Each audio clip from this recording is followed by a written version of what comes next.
Welcome to the Ari Hoffman Show on Talk Radio 570 KVI, your home for the politically homeless, streaming live at KVI.com and the KVI app. If you want to be part of the most dangerous show on the airwaves, call or text KVI studio line at 206-421-5757. That's 206-421-5757. Coming up this hour, World Cup money in Seattle is going right down the literal toilets. And do we just fall for Iran's nonsense again? But before we get to any of that, time for your daily dose of adrenaline. Into my heart? Are you f***ing nuts? I'm going to have a little hot take for you right now, which you probably didn't expect me to hear, and some of you are going to get really, really mad about it. Bernie Sanders won the 2016 election.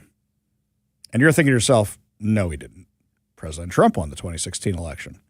He didn't even win the Democratic primary. Hillary Clinton won the Democratic primary. So why is Ari saying that Bernie Sanders won the 2016 election, and what the hell does that have to do 10 years later?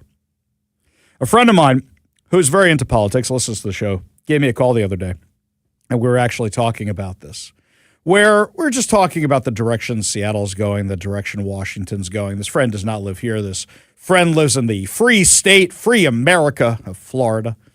Now we're just talking about what's going on out here. He has followed my career with great interest, shall we say. This is a good friend. And we were talking about how Bernie Sanders' messaging is still prevalent today.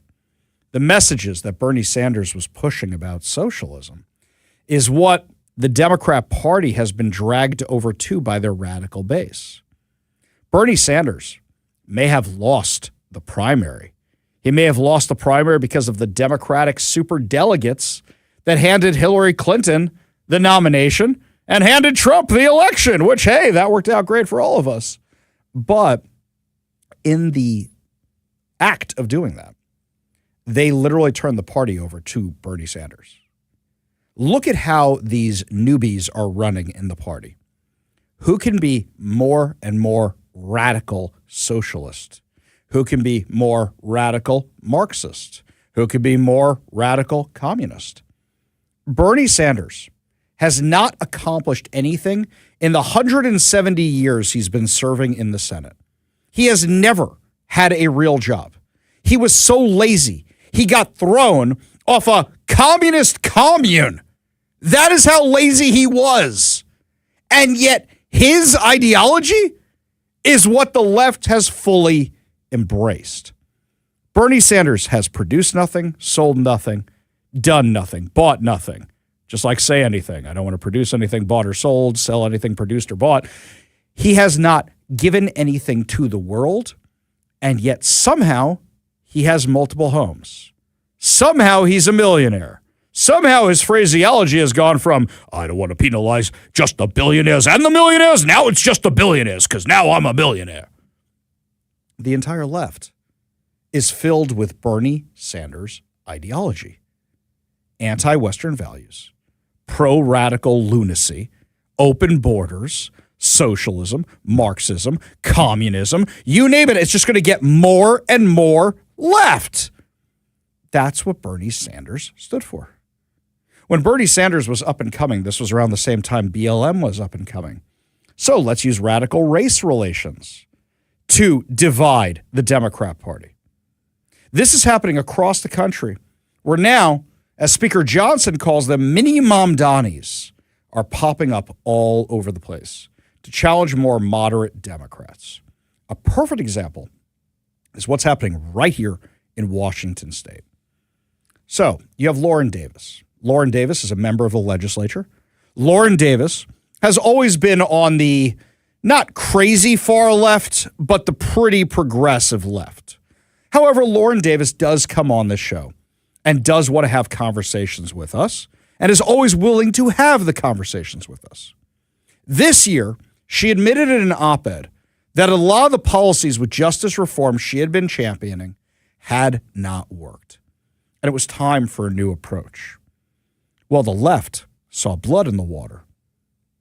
Rather than the Democrat Party saying, you know what, we're going to protect somebody who's pretty left, but is calling out a few of these things that haven't worked. Maybe we'll backtrack on some of them. Maybe we'll rethink them because defunding the police isn't popular.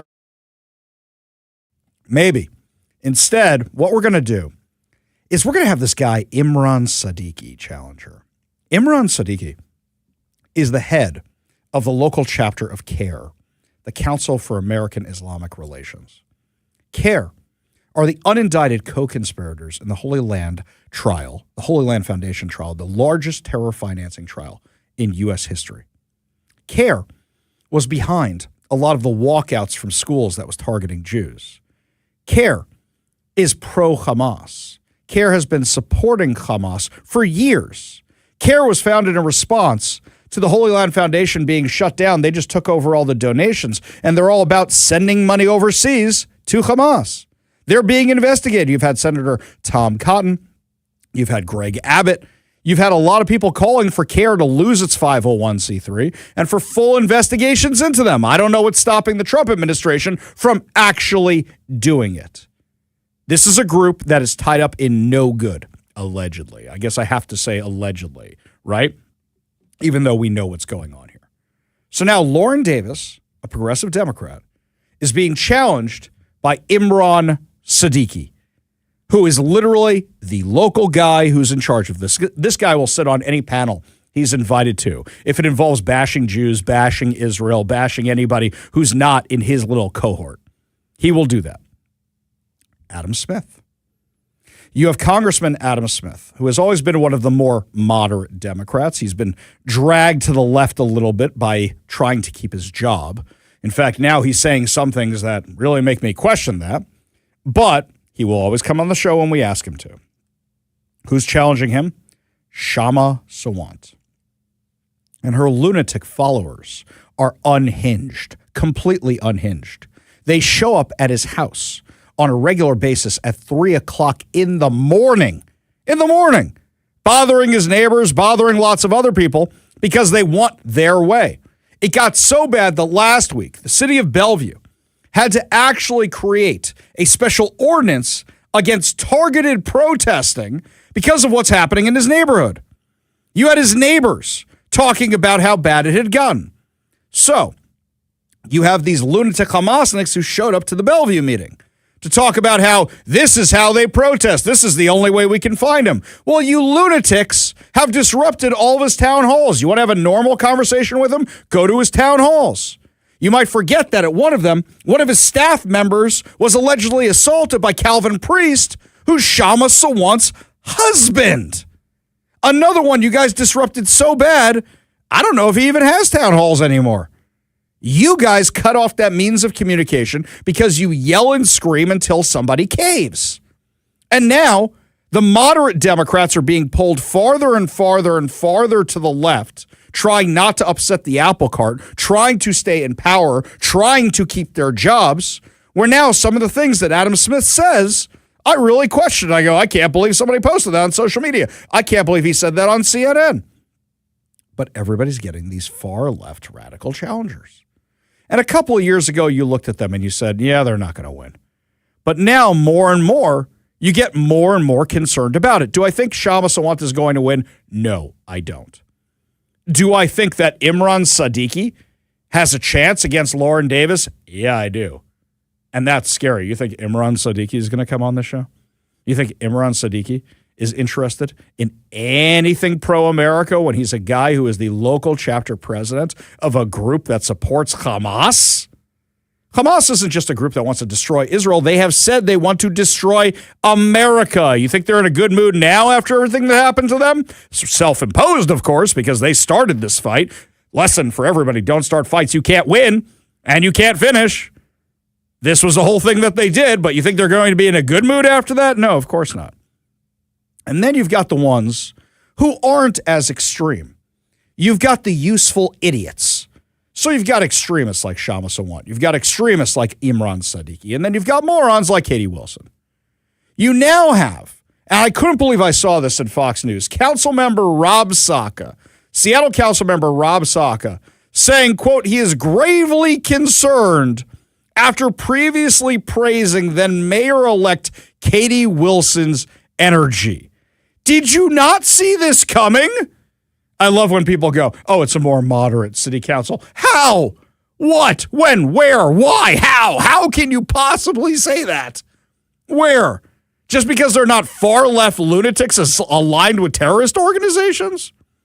According to Fox News, this comes as blue states like Washington and New York face a business exodus in favor of more market-friendly red states. Starbucks, a major player in Seattle's business scene, recently announced a major expansion to Nashville while simultaneously cutting Seattle-based corporate jobs. Oh, by the way, they cut more jobs today, or at least we found out about more jobs that were cut today. We'll have that for you later in the show. Wilson, a self-proclaimed socialist, recently went viral for laughing off the exodus of billionaires and business leaders from her city, saying, "I think the claims that millionaires are going to leave our state are super overblown." Adding, the ones that leave, you know what she said, right? We know exactly what she said. Like, bye. Like, bye. Just get out of here. Like, bye. Now, less than 5 months into her turn, Seattle Democratic Councilmember Rob Saka told the New York Times, "I am gravely concerned. This is real." Did you not know what you were getting? She was very clear about this. Defund the police. Socialism. Bad corporations. Tax the rich. Tax the corporations. Tax the wealthy. He previously said the voters have spoken, calling for a change, a renewed focus on affordability, community, and fighting back against a resurgent Trump agenda. He praised the energy she brings to leadership and said he was looking forward to partnering with her to build a thriving, inclusive Seattle that uplifts working families, expands universal preschool for all, ends food deserts, creates a safer, more connected neighborhoods across our city. How's that working out for you? How is that working out for you? Katie Wilson threatened to penalize grocery stores that close down. How many more businesses need to leave our area before you guys get it through your thick skulls that communism and socialism just don't work? Oh, I know. It hasn't been done right yet, right? Hasn't been done right yet. And who's, of course, the king of all these lunatics? Zoran Mamdani. We know that it's Zoran Mamdani. We know that it's Zoran Mamdani. Zoran Mamdani was making his announcement today. This is the poster child for this Bernie Sanders ideology. He was giving a speech today about one of these grocery stores he intends to open. Now, let's not forget, the costs of these things have soared to about $30 million a pop. I was talking with a buddy of mine who's in the grocery store business. And I said, how much does it cost to open a grocery store? Like right today, you got a location. How much does it cost to open a for-profit grocery store? All in. Today, if you want to open a grocery store the size of your grocery store. And he said to me, somewhere about $3 million. For a bigger one, it might go up to $7 million. That's a for-profit grocery store. Zoran Mamdani is spending $30 to $40 million a piece on each of these boondoggles that will close like the ones that have been tried across the country when you do these free grocery stores. And here's something else they're not factoring in with these free grocery stores. Now, if people are getting their groceries for free nearby, they're not buying them at the local Albertsons or Safeway or QFC or Gristedes or Food Emporium or A&P or Stop and Shop or you name your grocery store, your Jewel Oscos. They're not buying them there. They're going to get them from the free place. And if they're getting them from the free place, that means that 1% profit margin that grocery stores operate on is shrinking and shrinking and shrinking and shrinking and shrinking and shrinking and shrinking. And this is what Zoran Mamdani's forging ahead with. Now, during his speech today, he said something truly terrifying. And don't take my word for the fact that's terrifying. Take the word of Ronald Reagan, who said that what Zoran Mamdani said, that somebody was going to say it and it would be terrifying. Listen to this clip. It's on the longer side, but you're going to hear the entire agenda exposed in this one clip. Of city-owned grocery stores, one in each borough. In these stores, prices will be cheaper. Workers will be paid fairly and treated with dignity. Going to the grocery store will no longer cause that same anxiety for so many New Yorkers. Now, on April 13th, we announced the first site, La Marqueta en el Barrio. And in doing so, honoring the legacy of Fiorella LaGuardia, who opened a site close to 100 years prior with the same mission of delivering cheaper goods to New Yorkers. Today, my friends, I am so proud to announce that the Bronx location will be here at the Peninsula. Why did that grocery store close that Fiorella LaGuardia opened? Oh, right, because this model doesn't work. But sure, push forward. And New Yorkers will not need to wait long for costs to drop. This store will be the first of the 5 city-run grocery stores to open. Bronx residents will be able to begin shopping here next year. It is going to be a 20,000 square foot location, and its ambition is perfectly placed at the peninsula, which will house 740 units of 100% affordable housing by the time that it's fully built. And as we heard from Jeannie, it'll be located on the site of the former Spofford Juvenile Detention Facility, somewhere that for so many years was synonymous with neglect and mistreatment. This was a place of failure, where young, predominantly low-income New Yorkers were subjected to brutal physical conditions, human rights violations, and physical abuse. We are reclaiming that same site to tell a very different story. This store and the peninsula as a whole will serve as physical proof of our conviction that government can be a force for good, that government can drive change that improves people's lives. And standing here this morning, I cannot help but think of the words of our 40th president, Ronald Reagan. He famously said, "The 9 most terrifying words in the English language are, 'I'm from the government and I'm here to help.'" It's a good quote, but I disagree. I think 9 more terrifying words are actually, "I worked all day and can't feed my family." We are going to use the power of government to lower prices and make it easier for New Yorkers to put food on the table. When government understands its purpose as serving the very working people that it has left behind time and again, it can make a difference. So you're literally saying I'm from the government and I'm here to help? How is that working out for New Yorkers? Let's go with your little plan for a second here.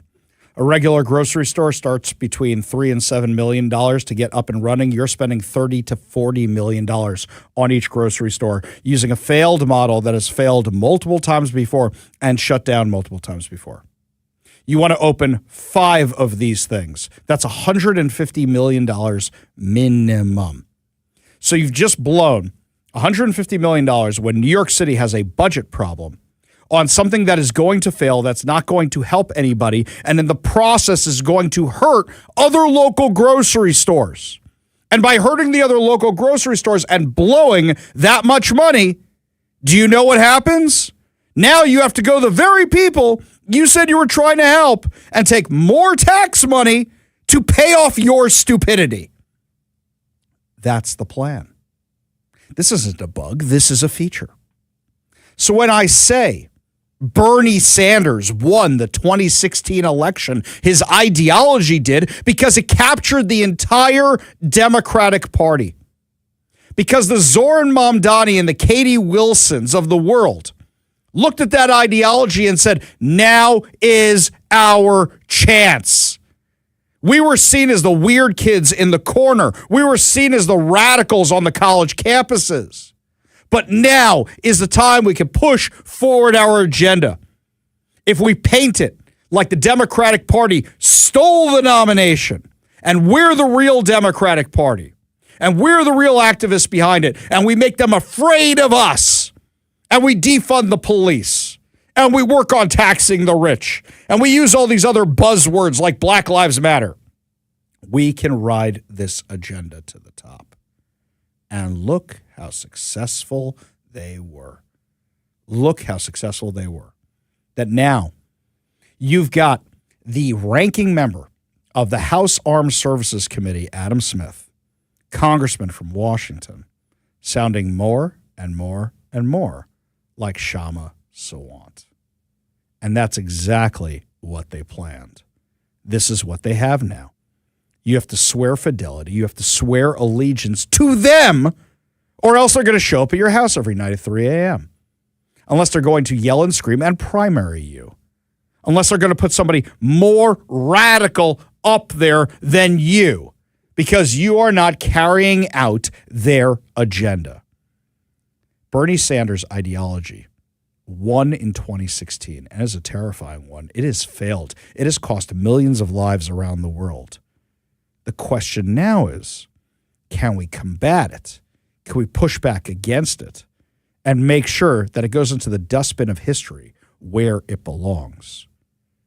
I know a lot of you want to weigh in on this, and we will take your calls right after the break, and also tell you how our socialist mayor is literally flushing more good money down the toilet. Tell you all about it when we come back. You're listening to the Ari Hoffman Show.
Welcome back to the Ari Hoffman Show. Just want to let everybody know that coming up at 4 o'clock today, that's 4 o'clock, we have a brand new contest where you listen for the keyword. We give you the keyword for your chance to win tickets to Bingo Loco at the Snoqualmie Casino and Hotel. We'll give you more details on this throughout the show, but remember, your chance to win comes up at 4 o'clock today.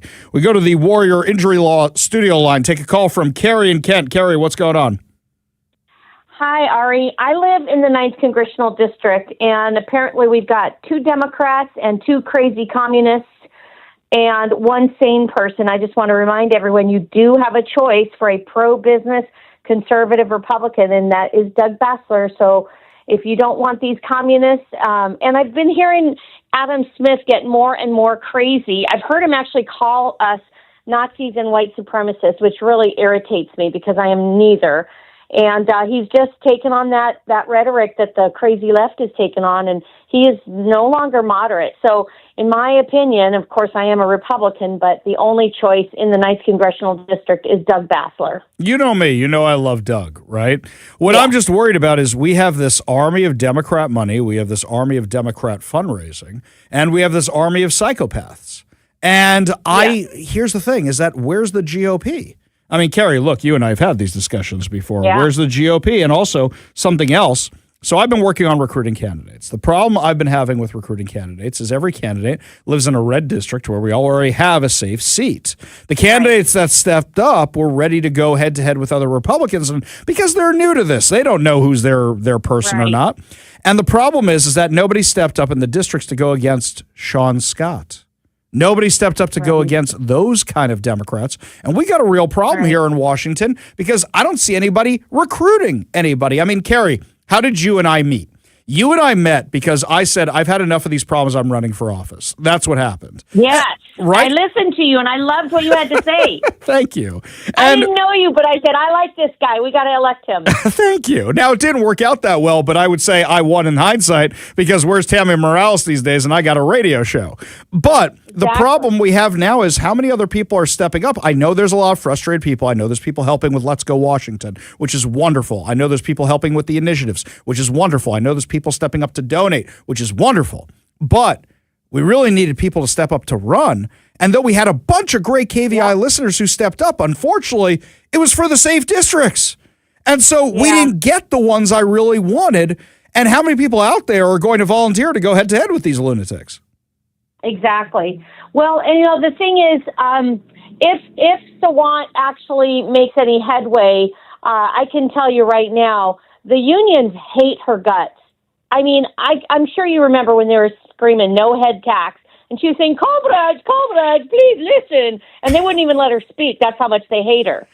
So, I'm hoping that the unions that want to keep their jobs here and don't want to lose businesses to these other states that are more sane will get behind the pro-business candidate, and that's Doug Bassler. I would hope for the same thing, but look around, Carrie. I mean, we know what happens, right? They all go, well, at least she's Democrat adjacent, so we're going to back her rather than that evil Republican. That's what I'm concerned about. Carrie, have Doug be in touch. I'll come out for one of his events. Do. I love doing that. Okay, great. All right, I'll talk to you later, Carrie. Bye-bye. Appreciate the call. Appreciate you being part of the show. You want to be part of the show, you give us a call or a text at 206-421-5757. That's 206-421-5757. This one here from Jeff in Kent. He says, when the communist grocery stores fail, it'll be blamed on the conservatives by the communist mayor. It'll be blamed on Trump. It'll be blamed on tariffs. It'll be blamed on everything. Just watch. Susan says, are there no Republicans in any races running against these leftist candidates? Well, Susan, you just heard what Carrie said. Basically, Carrie summed it up, is that there are some Republicans running these races, but they are really, really behind the eight ball in terms of support. And some of these races, like I pointed out, are uncontested. Sean Scott, the socialist who was behind the income tax, is running unopposed for the Washington state legislature, which is outrageous. We go back to the KVI studio line, take a call from Rob in Mount Vernon. Rob, what's going on? I sent you a short video about an hour ago. It was before you came on the air, and I was just wondering, I actually emailed it to you, Ari, at kvi.com. Mm-hmm. I'm wondering if you might have a chance to watch it when you get to your break. Maybe.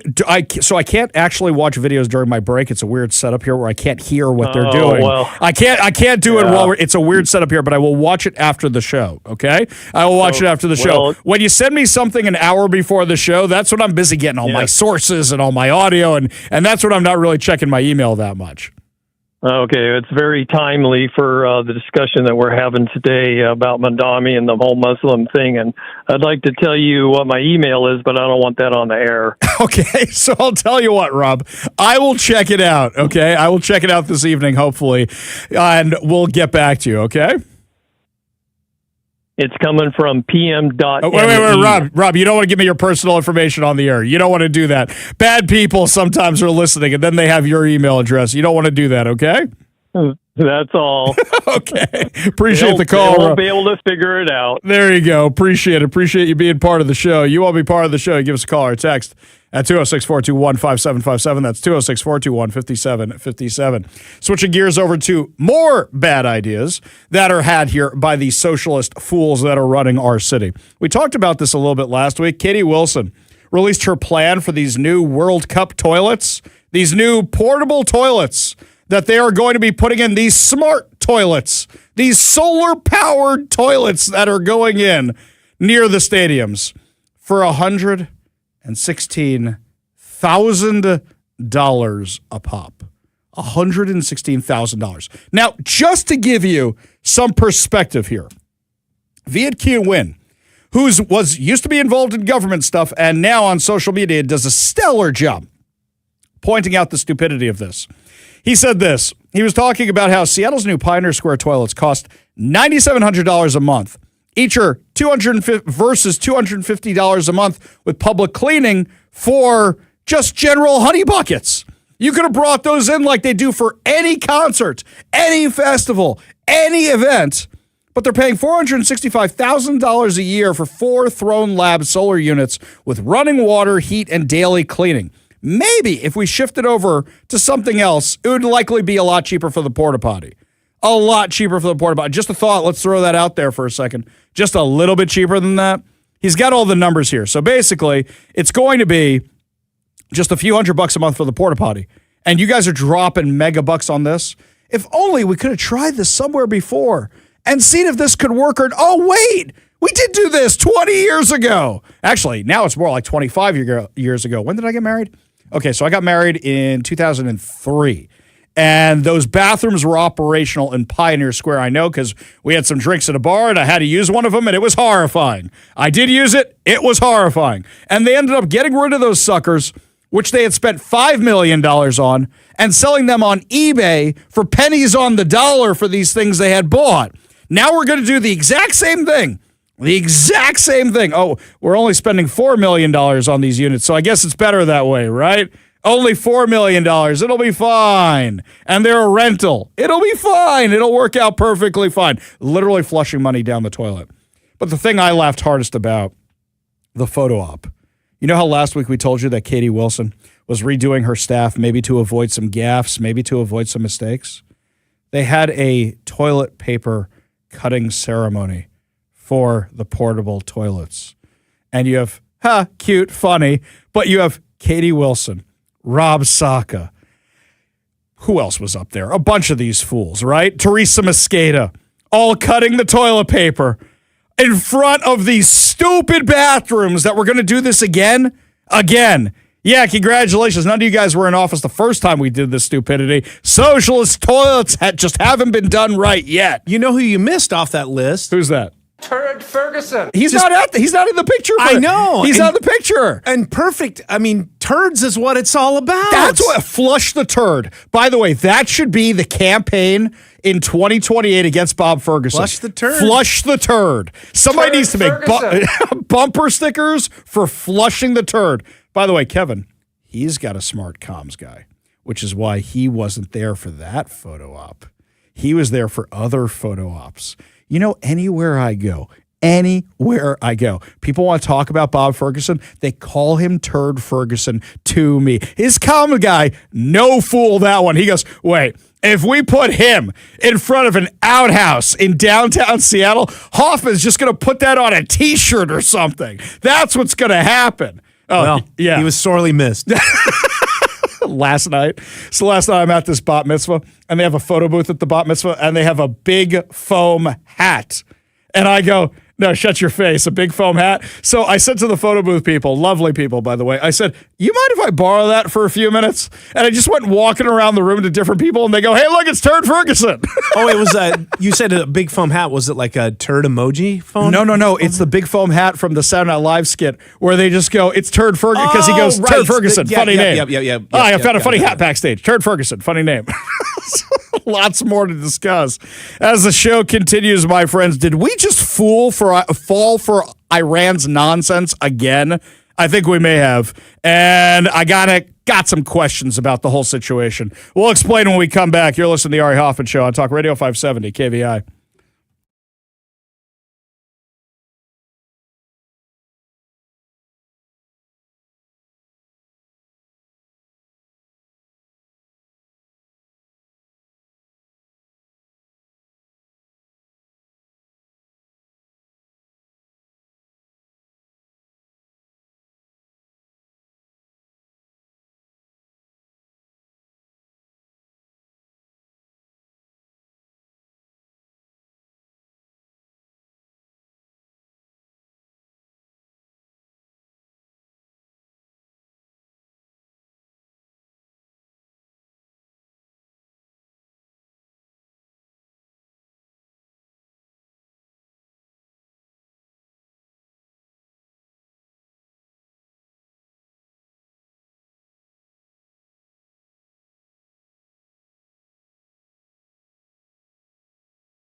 All right, people are going to call me a warmonger after this one, but guys, I'm tired of waiting for the Iranian regime.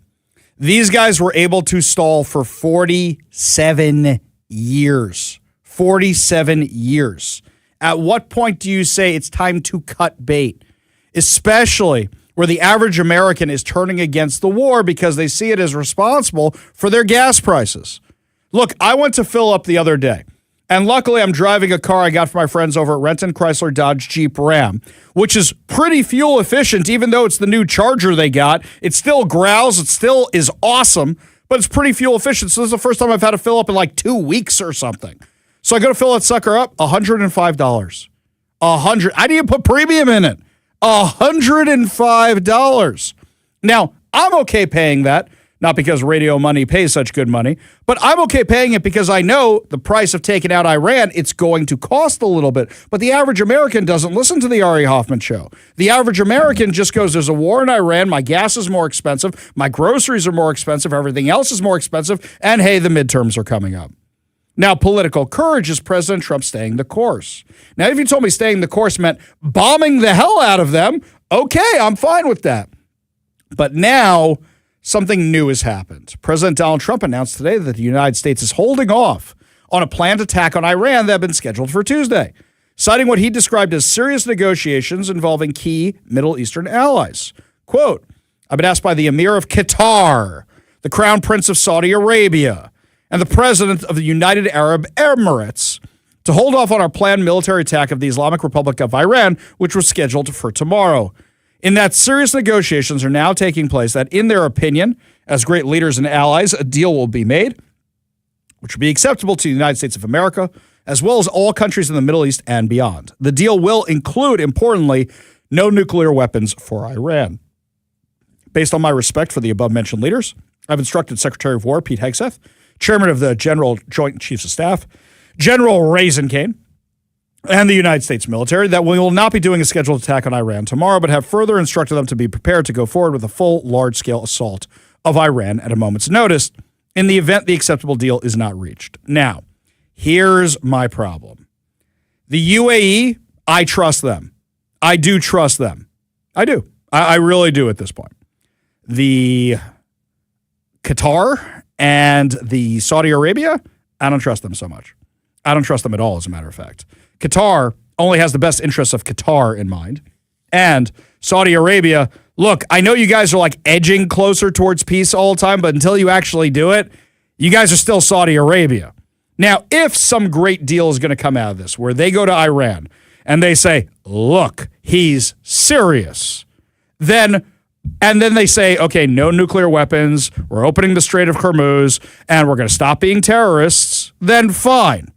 But if this is going to be one of these things where Qatar says, no, we got it. No, thank you. No, thank you. Qatar is committed to terror. Qatar is committed to destroying America, no matter how many camels they send out for President Trump and how many airplanes they send to President Trump.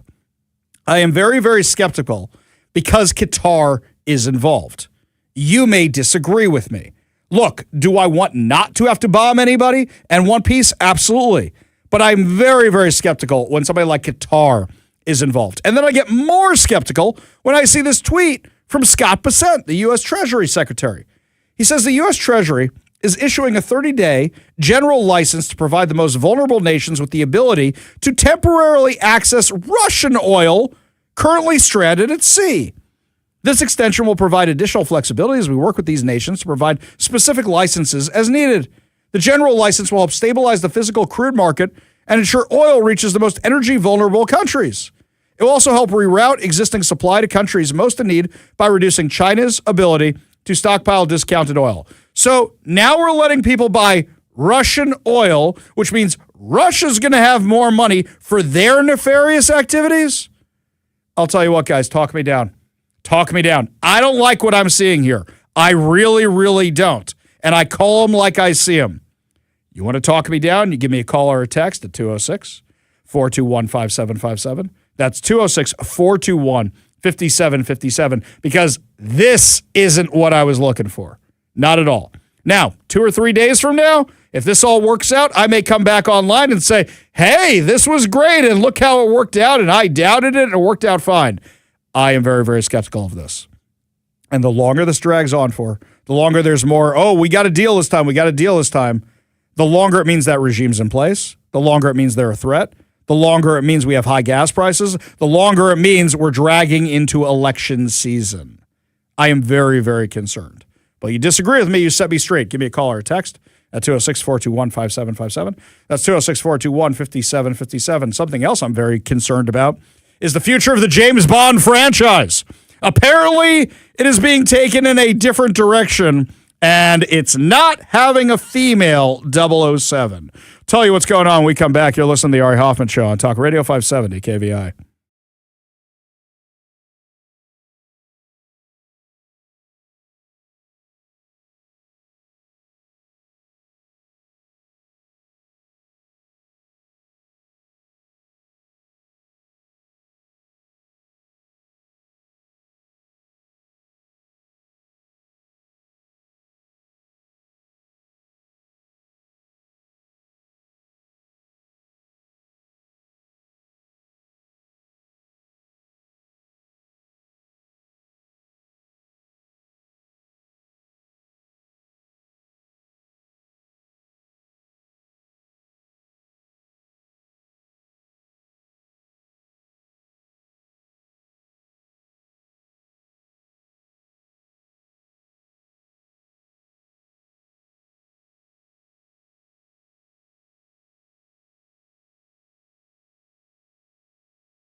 So last night, my family was invited to a bat mitzvah. Now, Seattle, we don't usually have the mega bat mitzvahs you've been to or you see on TV or you see in the movies. They're usually much more low-key. But this one, mega mitzvah. That's what this was. And also, my favorite part, it's the caterer who Democrat politicians keep stopping me from eating. And I'm like, there ain't going to be any Democrat politicians at this thing. So I could get my lamb burger, I can get whatever. Dude, I ate myself stupid. My diet set back a week, if not 2. I will tell you what I had at this bar mitzvah. It was epic. So first, there's the Middle Eastern table. Okay, you name it, Middle Eastern meats and kebabs, and it was amazing. Then there's the Southern table with the fried chicken, and it was incredible. And then I sit down and I'm happy, I'm eating all my food. And my buddy sits down at the table next to me. He's like, and he has a plate of Chinese food. And I'm like, where'd you get that from? And he goes, there's a Chinese station. I go, there's a Chinese station. So little piggy Ari Hoffman goes running back to get the Chinese food before the Chinese food is gone. Now, before this, there were hors d'oeuvres, and at the hors d'oeuvres, they had the little hot dogs, and they had the sausages, and they had the sushi, and I barely even drank at this thing. I was so busy eating myself stupid. It was amazing. But it was also at the Hyatt Regency in Renton. Now, if you know the Hyatt Regency, very nice hotel, lovely place, but it's where we had that Future 42 event last year, right on the water. where we went out there to broadcast from there. You didn't come. You were here behind while I went out there to broadcast. Oh, is it down by the landing? Yeah, it's somewhere? right over there by the landing. It's across from the landing. It's right on Lake Washington. It's beautiful. During the summer, I take the boat over there and I tie up and they have drinks and they have other stuff and we like going out with friends or the kids or whatever. So I took the boat last night. Now, I figured this would be fun for my wife and fun for my daughter. Hey, let's pull up in style to the bat mitzvah. We'll take the bat boat to the bat mitzvah. We'll do all this. It'll be great. It'll be fun. Now, the problem is Ari Hoffman had some things going on yesterday. So I had the Let's Go Washington event and the boat's been in, like wrapped up and sealed up. Shut down mode. And I'm like, but I really want to do this. So I finished the Let's Go Washington event. We'll talk about the Let's Go Washington event later in the show.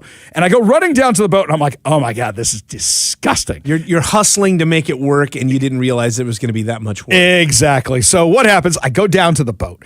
I promise I have a point in all this. I go down to the boat and I'm like, oh my God, it's so bad. I don't have rags on me. So I go to the trunk of the Charger and I pop the trunk. I'm like, what do I got? And I don't know. There must have been some change of clothes I had in there from some event I did that I didn't use. I'm like, screw it. I'm just using all this. So I'm scrubbing down the boat and I'm pulling the covers off and I'm making sure it's all in good shape. I get all the spiders off and everything. I'm like, all right, this is acceptable. It's not good. Next Sunday is going to have to be Boat Sunday, but this is good enough so that my wife and daughter will not freak out that their dresses and everything are going to get dirty. I mean, there was a lot of, you sit here, but don't sit there. There was a lot of that. Plus, you also don't want to show up in a thing covered in mildew. That's just gross. Anywho, get on the boat, and my wife and my daughter say to me, Ari, you got to go slow because of our hair. Okay. Normally, I put on a little kickstart my heart. I rev that sucker up and we just go, but now I got to go really, really slow. But I'm in my suit. I got my white shirt. I got my black pants. I got my nice shoes. And that's not normally how I'm on a boat. Usually I'm on cruddy shorts and cruddy shoes and whatever, or Tevas. All right. And we're going. And while we're going, I'm like James Bond. I got my wife on the boat, and like we're cruising out to a fancy affair. It's and like you're in a tuxedo while you're running the boat. I'm like, this is great. This is great. I swear, I just make radio money, by the way, okay? I borrow the boat from my father-in-law. Anyway, driving along, I said to my wife, I'm like, get some video. I'm like, James Bond. This is awesome. This is James Bond. And I'm all thrilled about this. And then I read this article. Okay. All of that for this. All that for this. And then I read this article here from the Post Millennial. We were worried about James Bond becoming Jamie Bond and maybe being a girl, which the last movie tried to head fake you with that. They go, we've got a female 007. It's just because he retired and they got the girl to take his number. And that was nonsense. And that last movie was terrible. I did not like Rami Malek. So creepy and so weird, but so misused. And that is not the guy who kills James Bond. Sorry, spoiler alert. I didn't mind it. And I'm not a Bond guy, so I didn't mind it. I thought it was an okay end to that version of Bond, but I've been told by many of you, is there a term for people who like Bond? Bond heads or something? Bondies? There's no term. I don't think there is. There should be. You'd think there would be at this point. Oh, I think it's just called men. Oh, okay. Because I know the big thing was, spoiler alert, everyone. Yeah. He died. He dies. Bond doesn't die. Right. He never dies. Right. And, I sat through all the credits to see at the end of that sucker if the James Bond will return is at the end. And yes, it is. And I'm like, I guess he's not dead then. Okay, we're just going to reboot this sucker again.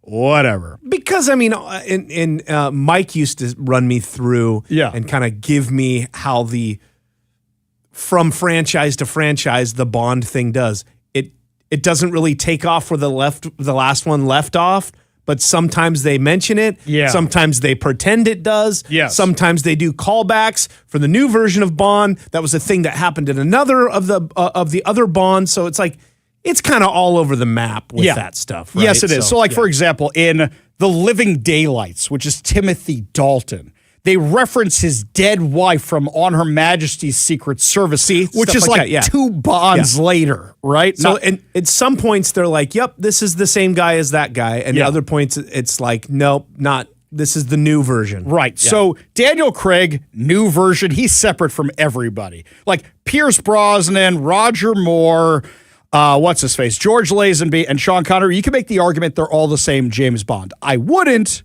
But you can make that argument. They have the same Q, they have the same M, they have the same everything. You can make that argument. But again, I've gone over. I can't believe we're litigating this on air. But also, isn't there a car that's a callback to one of the old Bond movies that's in the Daniel Craig? Yes, but they do a good job of explaining why it's there. So we're okay with that. Okay. All right. I can be okay with that. Okay. All right. But it sounds like somebody's trying to junk everything we know about James Bond.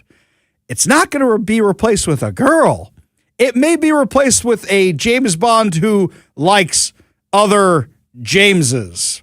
That's the new. So right. This is the new concern, which we never even thought about beforehand. Now, as I say all the time, Ana de Armas going off and doing her own thing and being in the John Wick action movie thing, that was fine because she's going off and kicking butt, and that was fine. That kind of sucked though, because we talked about that. We liked her in. She was in one of the Bond movies, right? We liked her in the Bond movie. Yeah. She was in the most recent one. So like, have that character go off and go on adventures. But no, what we got was this very brooding, angry, whatever that Wick character that she was. That was just kind of like any of those characters, like the ballerina. Black Widow, yeah, the ballerina. It was just like Black Widow or any of that stuff where it's like she's been trained to be soulless and a killing machine and all this stuff. Give me that, whatever the character was that was in that Bond movie where she was kind of funny and light on her feet and all that stuff. We like that. Like, let's do that. Now, mind you, I liked the ballerina movie. I did like it. I know you but did. It was nothing, as you say. We've seen the Black Widow. We've seen all that kind of stuff. I want to see the character from the Bond movie with her. Yeah. So I was like, okay, well, I still want a James Bond. If you have Ana de Armas Bond, I would have been like, okay, it's a nice spinoff. My daughter will like it, and I'll go with her, and I'll happily watch it, because it's Ana de Armas. Yeah. Anywho, so LGBTQ Magazine Out is pitching a bunch of actors that identify as transgender and non-binary who could perfectly play James Bond in the next 007 movie. Now, clearly something like this is done for the clicks so that people like me will get mad about it and discuss it on air. But there's some Hollywood executive who's going, wait a minute, we can get that group in on this just like we do with that Star Trek Discovery business. That's the problem. So I didn't read this. I did see that there was some stuff making the rounds, but again, I'm not the biggest Bond guy, so I didn't really click on it or pay attention to it. So are they saying that the actor that they want to get in real life is into the Jameses, or are they talking about the character actually being? Great question. I'm not sure. And the reason I'm not sure is because of who they're pitching. Here we go. Elliot Page, formerly known as Ellen Page, who went through the full deal. So now you're going to say, okay, it's a dude playing James Bond who's into the girl. My head exploded. Okay, first of all, that's just a horrible Bond. I agree with you. Horrible. Like, I not agree even. with you. It's like having Kate Boswell's Lois Lane in that other Superman movie. It just don't work. But I'm even saying, like, that's just aesthetic-wise, not the look of Bond. But that's who they're pitching. Now, for me, if you have multiple spinoffs of one thing, I could deal with your woke Star Trek. Because I got my regular Star Trek. I got my other Star Trek. I could do that. But if you're going to redo the whole franchise like this, no, absolutely not. Nobody's going to watch it, and Amazon's going to flush it down the toilet. Up next, my friends, your chance to win fantabulous prizes. Plus also Starbucks firing a lot more people than we originally thought. We'll give you all the details when we come back. You're listening to The Ari Hoffman Show on Talk Radio 570 KVI.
Welcome to the Ari Hoffman Show on Talk Radio 570 KVI, your home for the politically homeless, streaming live at KVI.com and the KVI app. If you want to be part of the most dangerous show on the airwaves, call or text the KVI studio line at 206-421-5757. That's 206-421-5757. Coming up this hour, more illegals doing absolutely horrible things. And we have terrorists right here in Washington, and nobody's doing anything about it. But before we get to any of that, my friends, it is your chance to win fantabulous prizes. Today, we are giving away a pair of tickets to Bingo Loco at the Snoqualmie Casino and Hotel. Now, some of you may not know what Bingo Loco is. Let me tell you what Bingo Loco is. It's an interactive stage show which takes the concept of bingo and switches it on its head by turning it into a whole immersive party. It features comedians that'll have you laughing, DJs playing the best 90s and 2000 music, prizes ranging from holidays and musical instruments, mounds of confetti showers, dance-offs, you name it. It's a whole to-do. It's pretty awesome. So, this is going to be a lot of fun, and if you like bingo, it's even better. And if you go to their website, they actually have a video of this going down with all kind of an example of what it is. It looks really fun. I will tell you this. When they first pitched me on the Bingo Loco, I didn't know what the Bingo Loco was. It's like the bananas, right? It's like the Savannah Bananas or the Harlem Globetrotters of bingo. with more music and more confetti and more stuff. So I'm not a bingo guy, but I look at this and I go, "Hey, sweetie, you want to go to the Bingo Loco? Because this looks like a lot of fun, the Bingo Loco." Anyway, if you want to win tickets to the Bingo Loco, here's what you got to do. It's a text contest. So I'm going to give you the keyword. You text in the keyword for your chance to win tickets to the Bingo Loco. Today's keyword is lucky. As in, I would be so lucky to win tickets to go to the Bingo Loco. As in, I know somebody with a dog named Lucky. Text the word lucky, Lucky, to 206-421-5757. That's 206-421-5757 for your chance to win the tickets to the Bingo Loco. Now, if you don't win, you go to snowcasino.com. That's SNO casino.com for your chance to buy, or not your chance, your opportunity to buy tickets. You can buy tickets at snowcasino.com. Head on over there to do that. Well, today, I decided to go on a walk for a little bit, and as I'm walking around, I get a text from a friend of mine, and I look at the text, and it goes, "Starbucks laying off more workers." I go, "Shut your face." I walk out of the newsroom for 2 minutes. Actually, it was more like half an hour. I walk out of the newsroom for half an hour, and I miss that Starbucks is laying off more people. Remember on Friday, what was the number they gave us? 62 or 59. 59 or 62, right? That was the number? Yeah, we're just laying off 59 people. No problem. Well, when you file all the paperwork you have to file with the worker adjustment and retraining notification with the Washington State Employment Security Department, the problem is eventually you get the real number. So Friday they filed, here's how many people were laying off, and we all thought it was 59 or 62 or whatever it was. I'm like, that's a really small number. Are you sure about that? Because there's not that many people working over there. 252. 252 people in the main HQ. Well, most of them are in the main HQ. A company spokesperson said that the new filing includes remote employees from across the country who report to managers assigned to Starbucks HQ in Seattle and therefore tagged to the Seattle Support Center. The layoffs are expected to begin July 17th and continue through February 1st, according to the filing. So it's not 59 people or 62 people. It's 252 people. They say there's a broad range of impacted corporate positions, including directors, vice presidents, finance analysts, product managers, legal staff, project managers, and operations personnel. You know what operations personnel means? It means the janitors. It means whoever's cleaning up after everybody else. If you're getting rid of your operations personnel, then guess what, my friends? You are out of here. You are gone. Bye-bye. Sayonara. See you later. That hasta la vista, baby. That is what's happening. They said all affected employees are receiving at least 60 days notice and that the separations will be permanent. So I got a little question here. A little smidgen of a question. You're hiring 2,000 people in Nashville. but you're laying off a whole bunch of people here. Hiring a bunch of people in Nashville, laying off a whole bunch of people here. Yeah, they're not moving to Nashville. No, of course not. If you believe that, I see 2 cargo vessels and a cruise ship out in the bay right now, and I will sell them to you for a 3-for-1 deal if you act now. That's right. Give me your best offer. Whoever gives me your best offer, I will sell them to you. I have the authority to sell you those 3 ships out there, including the cruise ship. Now, I don't know what's on the cargo vessels. One of them looks fully loaded, and the other one looks like it's already been unloaded. So you just get an empty boat. But the other one is like Storage Wars. In fact, I think that's a car carrier, but it looks like it's leaving. I don't know if it's got anything on it or it's out of here to go get more. But that cruise ship, you could have some fun with that. You could bring back Huntavirus. Yeah, I promise you, it does not have Huntavirus on it that I know of. I will make you that deal right now if you believe that Starbucks isn't actually leaving Seattle. You and I both know that they are. We know this. We know this. They can deny this as long as they want. My guess is they deny it through 2030. You know why I think they deny it through 2030? Because in 2030, that is when their lease is up on their building. And then that's just, okay, bye. Like, bye. I think that's when that happens. Everybody's worried about more and more companies leaving Seattle. Everybody's worried about more and more people leaving Seattle. And you know what? This isn't just something that's happening here. These are jobs that are leaving Washington State. Same thing's happening in New York. Same thing's happening in California. And we're too dumb to avoid it. Instead, Democrats here say, yeah, you know what? Let's do those. We could do it right here. Right? We could do it right. Socialism never been done right before, but here we can do it right. Let's chase away all these companies. So over the weekend, I was hanging out with my friends over at Let's Go Washington. Let's Go Washington had the kickoff to the signing to repeal the income tax. Now, a lot of you saw the pictures. A lot of you saw the videos on social media, but you didn't read what I wrote at the top of the page, which said, if you couldn't make it today, here's how you can sign the petition. I know everybody wants one of these things there near their house. I know, like in-person voting, you want to show up, you want to get a picture with Ari Hoffman, and you want to sign that thing and give it and feel like you're making a difference. I know, guys, but unfortunately, I can't be everywhere in the States, okay? There's only so many of these signing things we can do before July 4th. We will do more, I promise, but don't roll the dice and wait for me to show up.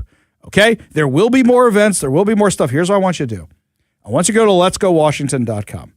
On Let's Go Washington, they will mail you an initiative sheet. They will do that.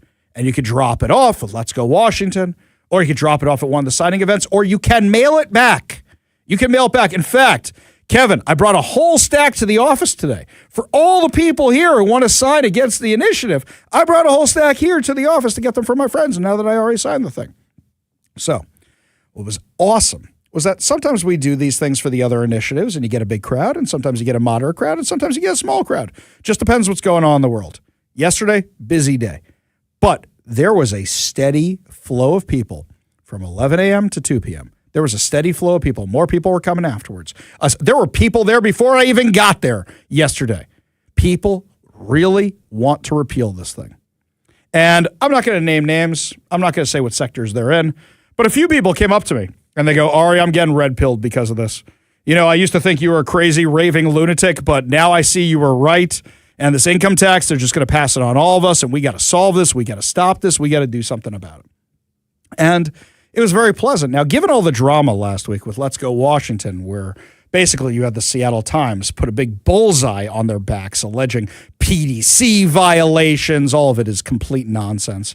You would think that with them and Brandy Cruz there, that there was going to be a bit of a to-do.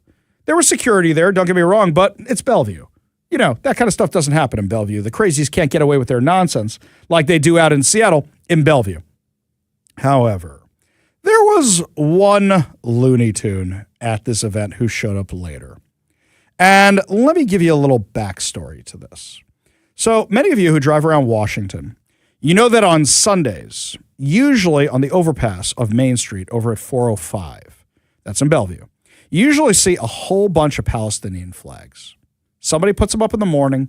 They're usually gone by the afternoon. Because you're not allowed to vandalize city property. You're not allowed to hang things off a bridge. You don't get to do that. But every Sunday, the same group of crazies goes out there and does it. Now, this was just a few blocks away from where we were, just a few blocks away. In fact, I didn't even notice it because I didn't go that way. So when I got there, somebody pointed out and go, Ari, do they know you're here? And they set up all the Palestinian flags over there just to tick you off. I hadn't even noticed. Somebody pointed it out to me. And then I said, I wonder if any of them are going to come over here afterwards. I was just kind of wondering because I know they follow my social media accounts and I've been pushing this thing a lot. And I was just wondering if they were coming over. Well, what do you know? This one SUV comes over. I'm like, that SUV looks familiar. And I see this recognizable woman. I'll leave it at that without demeaning her look or anything. I'll just leave it as recognizable. Gets out of the vehicle wrapped in a keffiyeh. And I say to the security guards right away, I go, she ain't here to sign the initiatives. I know who that is. She is not well, shall we say, and is likely here to cause problems because she has caused problems before and police have had to be called before. So this woman goes wandering through the crowd doing this. Although you probably don't even have a job, so. Pay income taxes. Okay. Not one who's really, I guess, very, very vocal. I mean, not vocal is not the right word. Very eloquent. She was just like, we should all pay income tax. You should pay income taxes. And just filming everybody with her cell phone as she walked around. And then she turns to me and said something I cannot play on the radio. She said, oh, look, it's Ari Hofblanker. Shall we just say it that way? Now, I didn't capture that moment, but I was worried a little bit of the audio caught it. And I didn't want to get in trouble with the FCC, so we don't have that on there. But she apparently does not like me very much. I've never met this woman before in my life. She's clearly just seen what I say about her and others on social media. And shall we just say she knew why I was there and whatever. Anywho, so this Looney Tune comes on over to yell at people. Aside from that, it was lovely. She was there for maybe 2 minutes. But you know what? She saw that she was clearly outnumbered because there were tons of people there. She saw there were multiple security guards there. So she just walked out, yelled a little bit, got back in the car, and drove away. That was it. Congratulations, you did it. You freed Palestine. You did it. Wait, it's free? Do we get 2 of them? Can we do that? I'm sorry. Was that too stereotypical of me? Yeah, you freed Palestine. Did you do it? Are they free right now? Did you do it? Did you accomplish anything? This lady has a history of problems with law enforcement. In fact, just a few months ago, somebody told me, Ari, you got to file a public disclosure request. And I said, what for? And they go, this lunatic woman was actually assaulting people and using racial slurs. And I said, shut up. Really? They really went that? The progressive left really went that far? Don't take it from me. There was a black property manager of a building nearby, who apparently this woman vandalized the building with stickers or something and then threw the garbage from the stickers at her, allegedly, when she said, can you please not vandalize my building? Now, the part of this you're going to hear is I filed a public disclosure request for the police body camera footage. That's what this is, the police body camera footage. I cut out all the stuff of the police officers listening to everybody's version of it, except for this, which is the property manager who said this is what this Looney Tune woman did. She needs to be arrested for assault. She threw trash at me and she was calling me a Okay.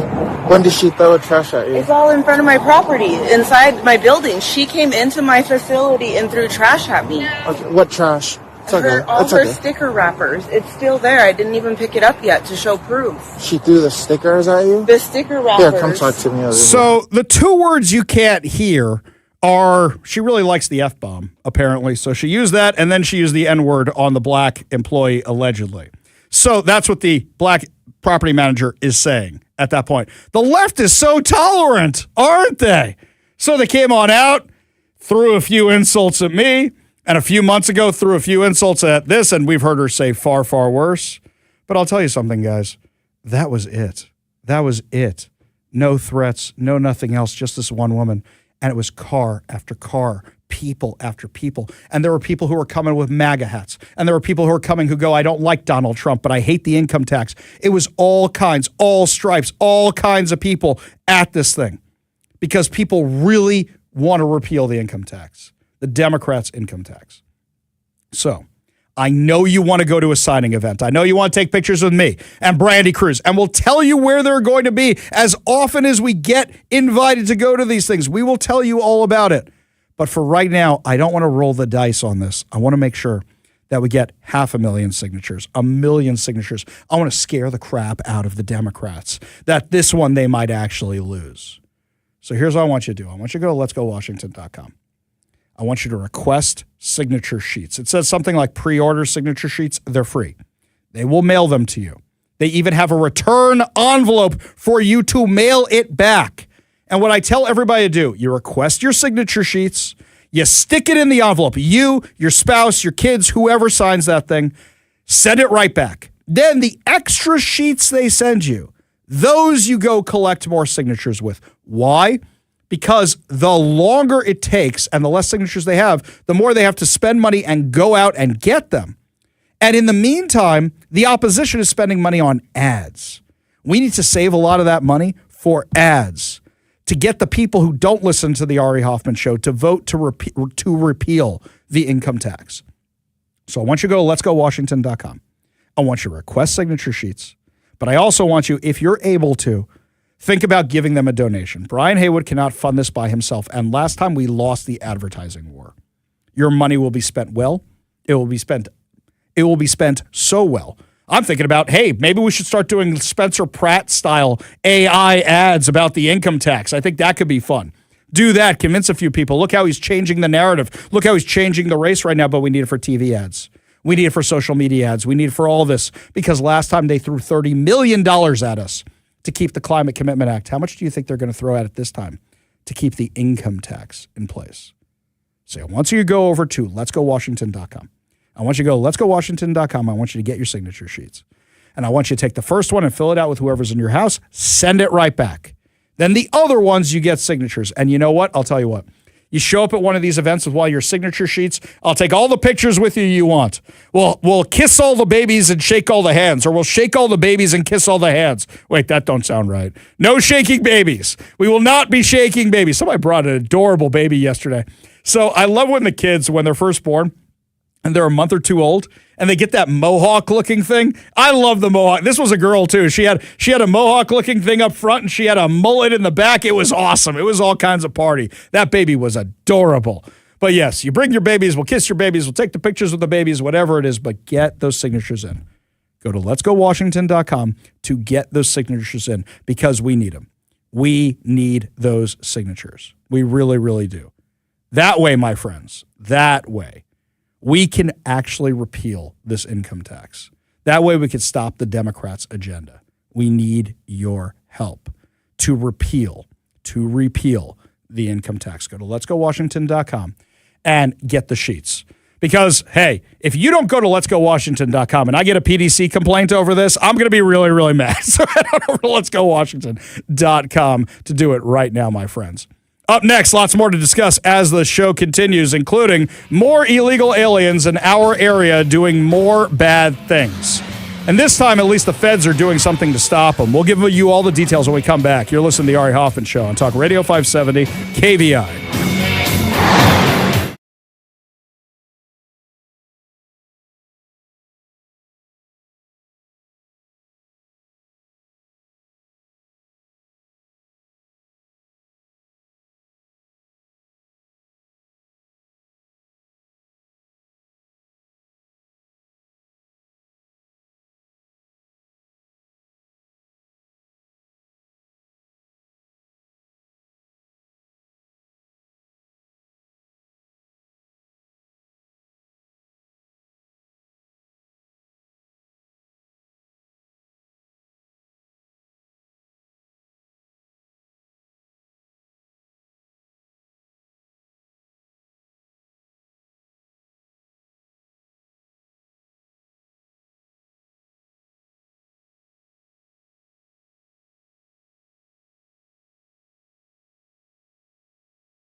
Okay, before we get to illegal alien shenanigans and crimes and all that, some of you got some hot takes over on the text line right here. John in Lakewood says, I've been a Bond fan.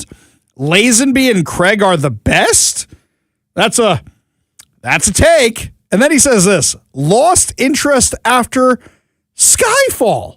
Okay, Skyfall, I would argue, is Daniel Craig's best Bond. And I would actually argue is probably one of my top 5 favorite Bond movies, even though I'm not the biggest fan of the Daniel Craig movies. I think Skyfall is spectacular.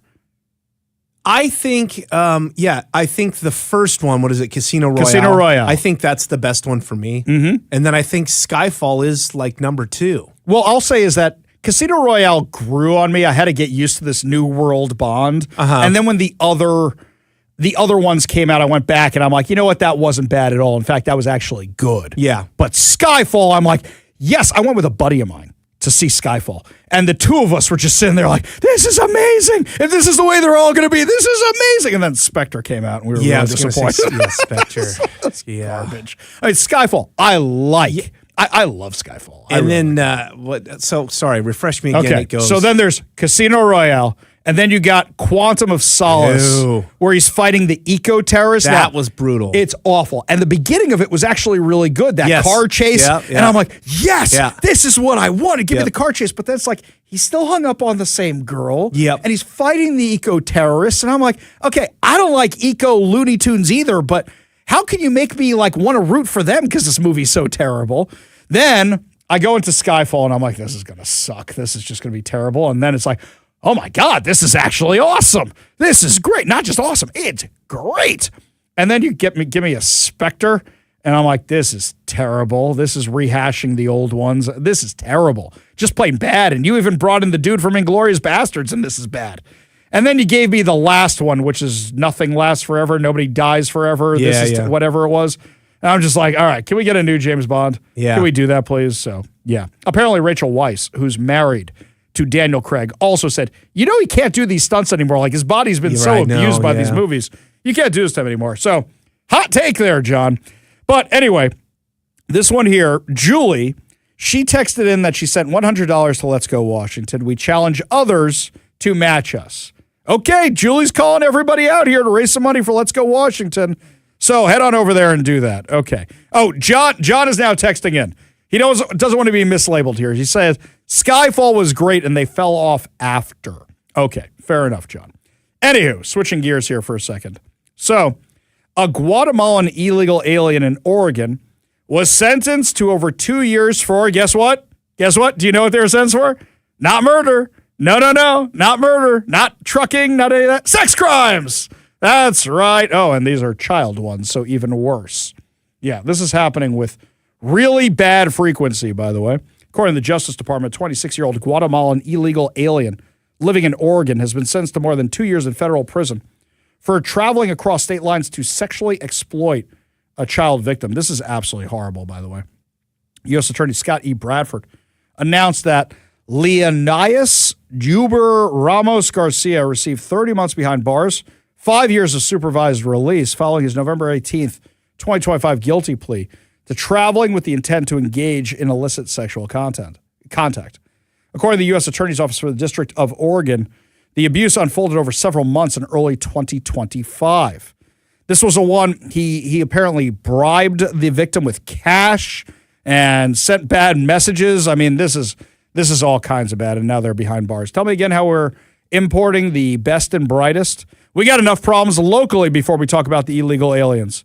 Vancouver, Washington police have been investigating what appears to be a pedophile ring that has been operating in the state. 3 suspects in the case have been charged. One, allegedly involved in the crimes, killed himself.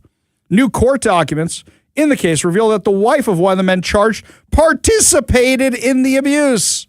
We got enough problems locally with creepers and child predators. Now we have to import them from Guatemala as well? In fact, 3 people have been charged. Involves a doctor, a pediatrician who worked for Kaiser Permanente, allegedly, in Vancouver, Washington, and that's the one who offed himself. These are horrible, horrible, horrible stories that are coming out because of all this. Switching gears to other things that are happening on the left coast, kind of coast adjacent. Did you see the insane video of the 2 U.S. Navy fighter jets that collided in midair at the Mountain Home Air Force Base in Idaho during an air show on Sunday. If you haven't seen the video, everybody survived. Everybody survived, because I know that everybody knows I like snuff videos, okay? I don't like snuff video. I don't like these kind of videos. This is very, very sad. But what you see is, it looks like the Blue Angels. That is a quote that is going to be dissected and put out by somebody somewhere. You gotta be careful with what you say. Let me be more careful. I like watching these insane videos, and I usually don't realize somebody actually dies. There in you them. go. Let me clarify that. Yeah. Where I'm watching these videos, I'm like, so much so you would be like, "Hey man, turn around, look at this video." To people who are out there, and you turn around and you're like, "That's crazy and all," but that person's dead, right? No, that's usually Zach or Mike would go, you know, that's a person, not a car door on the ground. I'm like, that's a person? And we have to remind you oftentimes of like, hey, man, someone's probably dead there, or that is a dead person. That is a dead person, so don't like it too much. Don't show us surprise, show us this stuff anymore, man. Yeah, we actually have a disclaimer now, like, guys, this may be a snuff video when I do this now, because whatever. Yes, I'm that guy at the office. Anywho, when you're watching this video, you know when the Blue Angels come meet each other in formation, so one comes near it looks like somebody misjudged, and they collided, and then it looks like birds mating in air, where they're locked together and going down together. Now you immediately see 4 mini explosions, which are the punch out, the ejection from the guys in the planes. You see bam, bam, bam, bam, bam, and then you see 4 parachutes. Did you see this thing, Kevin? It is nuts. Everybody survived. It's not a snuff video, but it's crazy. This is one of those things where either someone sent it to me or where I went to watch it. When I clicked play, it was, you know, sometimes when they embed something from social media, there's like a weird hang up and it'll just like kind of buffer and load. And I was like, I got no patience for this. Yeah. Like finally after waiting, I was like, I'll get back to it later. I never got back to it. So I got to check it out. It's a little nuts. It's a little crazy, but thank God everybody's fine. I do have a question of how the trained Growler pilots from right here in Washington, from our base right here at Whidbey, how something like this could happen. I mean, look, accidents happen, especially when you're doing close quarter maneuvers. I get that. But you're watching this from afar going, does he not see the other guy? Do you not know that dude's there? Or maybe you're just thinking to yourself, it's an air show. You know, we do this all the time. I don't know. I'm kind of curious what happened here. It's not a good look. I'll just say that. I'm always surprised that this stuff doesn't happen more often. Not that I want it to, but I'm just, you know, it's still, you forget how dangerous this stuff is. Yeah. You know? I mean, every time we hear, and it doesn't happen that often, but every time you hear a Blue Angel crash, you're like, that's so sad. How can something like that happen? I mean, I guess it was bound to happen eventually, but I mean, you always go through that in your mind. Yeah, because they do it so many times. Right. That, like, you know, numbers alone are like, ugh.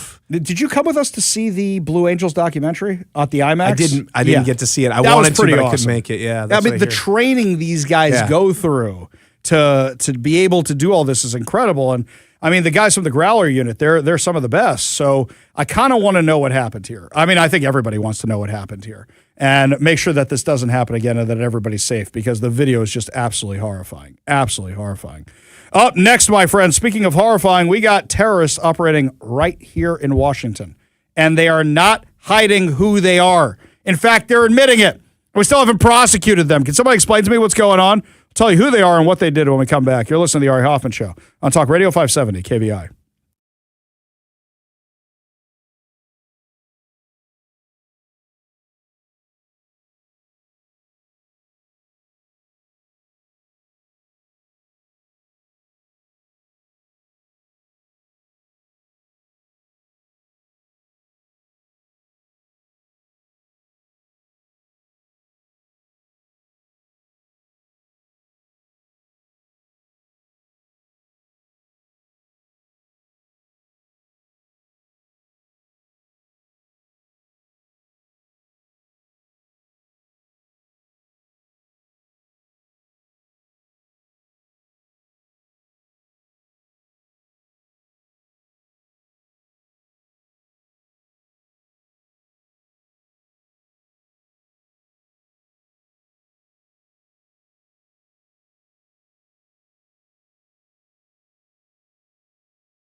Welcome back to the Ari Hoffman Show. Just want to remind everybody that over at KVI.com, we've got all the podcasts, we stream the show, plus we also have brand new articles from me that I haven't shared yet. I haven't done them on the show yet. We always put them up the day before, so if you head on over there, you can see tomorrow's news today. Also, while you're there, sign up to become a KVI Insider, so you're the first one to hear about the new events we are currently working on planning. Now, I spoke about this a little bit earlier in the show. We have two kinds of terror-adjacent people here in Washington. The ones who actually have something to do with terror, and the useful idiots that go out thinking they're going to free Gaza or free Palestine or whatever it is, and are actually supporting terrorists. Those are the two groups we have here.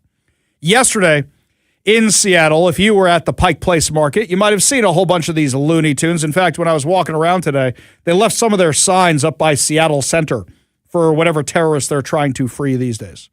Remember last week we told you about Congressman Adam Smith. Congressman Adam Smith's house has been targeted at 3 a.m. on a regular basis by these radical lunatics. So the Bellevue City Council put in a new ordinance where, thanks to this new ordinance, the radical activists can't go after his house anymore. However, it goes into effect on a certain day, and it's not in effect yet. So now these radical Looney Tunes are holding a rally and press conference at his house tomorrow at 7 p.m., which that means they're going to be there for hours. Now, I got a question here about all this. I know they put this new ordinance in effect, which means you can't target somebody in their residence, but shouldn't we just enforce noise ordinances? Shouldn't we just enforce that kind of stuff? If they're burning flags in his driveway, that's trespassing. That's vandalism of his house is a crime. Why has nobody been charged for the vandalism of his house? Why has nobody been charged with trespassing? Why has nobody been fined for noise ordinances? I mean, I'm fine with this new ordinance in theory, but I'm kind of wondering why the Bellevue Police Department didn't enforce any of this other stuff before then. It's like the thing that's been going on in Seward Park the past few Saturday nights. Thank God I didn't hear it this Saturday night. But for 3 weeks in a row, at 3 o'clock in the morning on a Saturday night, you're hearing these big parties happening in Seward Park, and it echoes everywhere in my neighborhood. And when you call 911, one week it was, well, it's Cinco de Mayo. I go, no, Cinco de Mayo's on Monday. Why are we doing this on Saturday night? Another week it was, yeah, well, we can't really do anything about it. Just enforce the law. Just enforce the law. Now, an example of the terrorists. Do you guys remember the Palestine Chronicle? We spoke about them a long time ago. So the Palestine Chronicle is a Washington-based 501c3 that calls itself a news agency and publishes all this anti-Israel, pro-Hamas stuff online. Well, do you remember when some of those Israeli hostages were rescued back in 2024, in June of 2024? The IDF goes into this house, rescues 3 Israeli hostages. And who owns the house? Abdallah al-Jamal, who was killed in the raid. Abdallah al-Jamal wrote for the Palestine Chronicle. So what you're saying is the actual terrorist holding October 7th hostages in his home wrote for the Palestine Chronicle and Al Jazeera. And I'm thinking to myself, okay, it doesn't get more visible than this. The crazy lunatics here are still protesting, claiming a journalist was killed in the war. This is the journalist who was killed. He was a terrorist. He was holding Israeli hostages in his house, holding 3 Israeli hostages in his house. Now, let's not forget, Hamas had been paying Palestinians to hold the hostages. Now, this was something we all saw. This was something we all found out. I don't think we broke the story, but I think we publicized it when we found out about this, and it went everywhere. But the Palestine Chronicle, even though one of its journalists was the one holding Israeli hostages, they are still a 501c3. In fact, here's the crazy thing. They've actually started relocating their paperwork on where their outlet is based shortly thereafter this. Oh, interesting. They started scrubbing this guy and all his articles and anything about him from their website. Oh, no, we had nothing to do with him, even though he wrote an article like 3 days beforehand. Ramzi Baroud, who is the editor-in-chief of the Palestine Chronicle, denied any terror connections at the time, even though he's one of the ones who goes out and speaks at these protests, even though his daughter is involved in a lot of the campus protests, even though this guy is up to his eyeballs in this stuff. And I'm still waiting for something to be done about it. You had a Washington-based 501c3 whose journalist, and I'm using the air quotes for that, was holding Israeli hostages in his house, and they're still a U.S.-based 501c3? There's still a Washington-based 501c3? The Israeli consulate sent letters to Bob Ferguson asking that he investigate this at the time when he was the attorney general. They didn't even get a response to it. So now we're kind of friends with the U.S. attorney. I'm thinking about sending this on over to him because now Ramzi Baroud, who's the editor-in-chief of the Palestine Chronicle, did a little interview the other day. And in this interview on this podcast, admitted that a relative of his was one of the Hamas terror commanders and killed himself in a suicide bombing. Give a listen. And then Ihab started going to the mosque where Ahmed Yassin was giving lectures. Then I went back to Gaza in 2012 after another Israeli attempt at mowing the grass of Gaza. And I meet Ihab. And Ihab was the head of the northern command of the Izzuddin al-Qassam military arm of Hamas. And well, hang on. Is there a non-military arm of Hamas? Is there a non-military? So he's one of the commanders of Hamas. This is your relative who you're talking about. One of the commanders of Hamas. Okay, let's keep going here. The early days of the genocide, you remember that, Chris, when they attacked the Shati refugee camp. Okay, that never happened, but sure, let's go with this. That's what they say all the time. There's a genocide and they're attacking refugee camps. Sure. And everybody understood that if this fight for Shati is an easy fight, it's over for Gaza. And my understanding, and I just very recently spoke with his wife at length about this, she said the young people of the resistance were scared. So Ihab had to make the decision of going back to the fighting himself, and he needed to do something so extreme before he dies that he would change the dynamics of the Shati battle. And he did, and I speak about that at length in the book.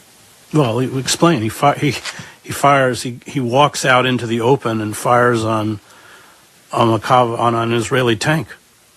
That's right. And of course, and after that, he actually blew himself up. Okay, can we stop right here?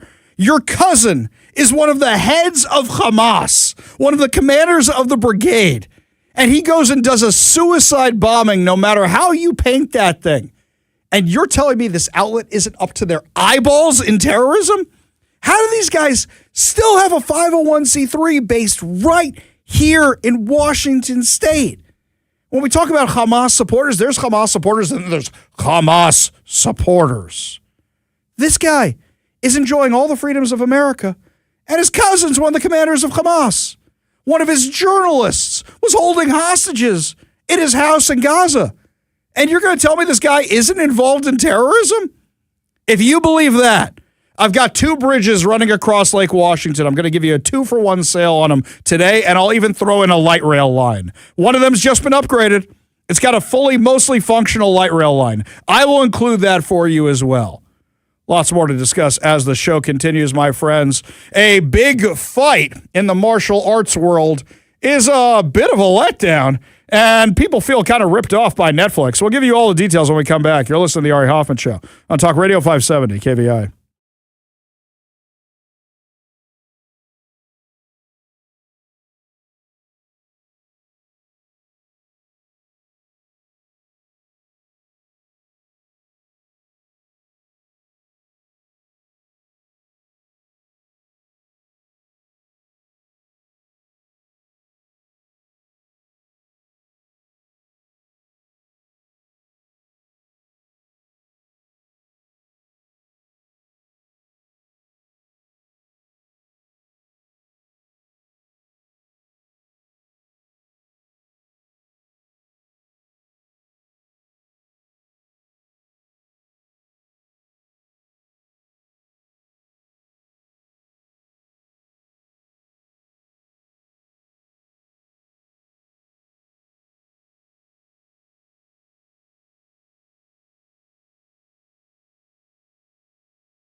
Welcome back to the Ari Hoffman Show. I love the people texting in their offers to buy the 2 bridges out in Lake Washington. I do like the person who says, what is it like? This is Dan. He says, what's your price for the bridge with the trains? Like $320 million? No, I think Sound Transit blew at least $1 billion on that, but I'm cutting you a deal. So, you know, $320 million ain't bad. Kevin and I will split it. We'll retire off that. That'll be good. I'll still do the radio show. I like radio, right? I think if I had hundreds of millions of dollars, I'd still be doing this. This one here, William theorized that the reason Turd Ferguson didn't do anything about the Palestine Chronicle, which has ties to terror, is because he's supported by the Council for American Islamic Relations, a.k.a. CARE. Exactly. Let's not forget, he did the lawsuit for those guys to stop the travel ban. Switching gears entirely to something a little bit more lighthearted around here. So over the weekend, there was the much advertised fight between Ronda Rousey and Gina Carano. And I was watching the promotions of this thing. I'm not much into the martial arts stuff, but I'm watching this thing and I said, they were in those Fast and Furious movies like 10 years ago. So I got to assume they're not exactly in their prime for this. Your assumptions are correct. Ronda Rousey is 39 years old. Gina Carano is 44. Okay. So just right there, I'm thinking to myself, what are we doing here? This is okay. Then in the lead up to it, I don't know what my algorithm is, but I'm seeing Ronda Rousey like training, for real training, like not Rocky in the beginning of Rocky 3, Rocky in the second half of Rocky 3 training, like that kind of training. And I see Gina Carano, look, I'm on the red carpet and look at my new dress here and look at this. I don't really get the same vibe off the Gina Carano. And is she taking this seriously? What are we doing here? So they show up to all these, let's take pictures, let's do the weigh-ins, which I can't believe women agreed to let themselves be weighed, but that's a whole nother thing. They do the weigh-ins, and Gina Carano standing there all like movie star looking, and Ronda Rousey looks ready to Rousey. I mean, that's what she looks like, and she's all tough and ready to go. And I'm like, this ain't going to go well for Gina Carano. I'm just looking at this, and this is an outsider looking at this. And, well, hang on. You want to know exactly how it went? Hang on 1 second. I've got the entire fight here for you. All 20 seconds of it. The first of a scheduled 5 rounds at 145 pounds. Oh, immediately Rousey takes Carano down, but Carano looking for the guillotine. And Rousey pops her head out in full mount, ground and pound. Rousey looking for the arm, and already the arm, it's over. Mamma mia. Okay, it was over in 17 seconds. The clip is 18 seconds long. It was over in 17 seconds. Yeah, Ronda was a one-trick pony when she got into MMA. That was her move. That was immediately get to the takedown and get it to an armbar. Okay. And so her early fights went that way because she's so good at judo in that particular series of moves. Secure the takedown, grab the arm, make them tap. Yeah. But then as she got in and better and got into the UFC and women's MMA got better, a lot of the women were onto her game. And so when she left the UFC, she was no longer dominant like she was. The women had figured her out. Mm-hmm. So everyone knew if she's going to try and go back to her bread and butter, that's what it was going to be. And with Gina Carano, she's always been a stand-up fighter. She started in Muay Thai, which is all, it's like boxing with kicks, elbows, and knees. That's when she started. When she went into MMA, women's MMA was so young at that time that she was experienced as a woman fighter, period, but mostly in stand-up. So most of her stuff was always going to decision, finessing strikes, that sort of thing. So she was good at striking. And that's the thing. When you're good at striking, you get taken to the ground, game over. So this now explains a joke to me. In the Entourage movie, when Ronda Rousey takes down Turtle with the armbar, the exact same move, she's doing her signature move, which I don't know anything about this stuff. Now I get the joke a little bit more. But Kevin, you obviously know what you're talking about, this stuff. You're into this stuff. Did this hold any appeal to you at all, or were people in the world just going like this a publicity stunt? No, not really, because they're both, this is terrible to say or whatever, but in when it comes to fighting, they're both over the hill. Yeah. Both of them hadn't fought, I think like Gina hadn't fought in like 14 years or something crazy. So they're both over the hill. They're no longer fighters in that they don't train day to day. The rumors were that Gina Carano lost 100 pounds to make the weight, somewhere around there. she was very drained going into that fight. And the other rumor is that Ronda Rousey had an ankle injury. So some of the memes I saw going around was when they did the weigh-in, people were like, something going on here with Ronda. Does anyone else see this? And you'd go into the comments. It was like, she's got an ankle injury. She's got a knee injury. She's got an ankle injury. So that sort of stuff. But here's the deal. And it's called prize fighting for a reason. Mm-hmm. Because of they're both well-known. They were both pioneers in this sport. And they both went on to do things pretty successfully in Hollywood. Yeah. They've got big enough names. And early on when Rousey was getting, when she was becoming up and coming in MMA, everyone always wondered, well, what would it be like if she fought Gina Carano? And everybody said, that'd be a terrible fight. She'd win. But since they were both big names, both in fighting, and they went into movies and, the Carano thing with the Star Wars stuff, they both have pretty big names. So Netflix knows that they're going to get a lot of eyeballs on this. So that's why it happened. Right. And then you sell that and you get the people who aren't subscribed to Netflix to become subscribers. But for something like this, I don't get how the pay-per-view model works for Netflix. It doesn't. It's not pay-per-view. No, I understand that. But what I'm saying is anytime you sign up for Netflix, you get a 1-week trial period.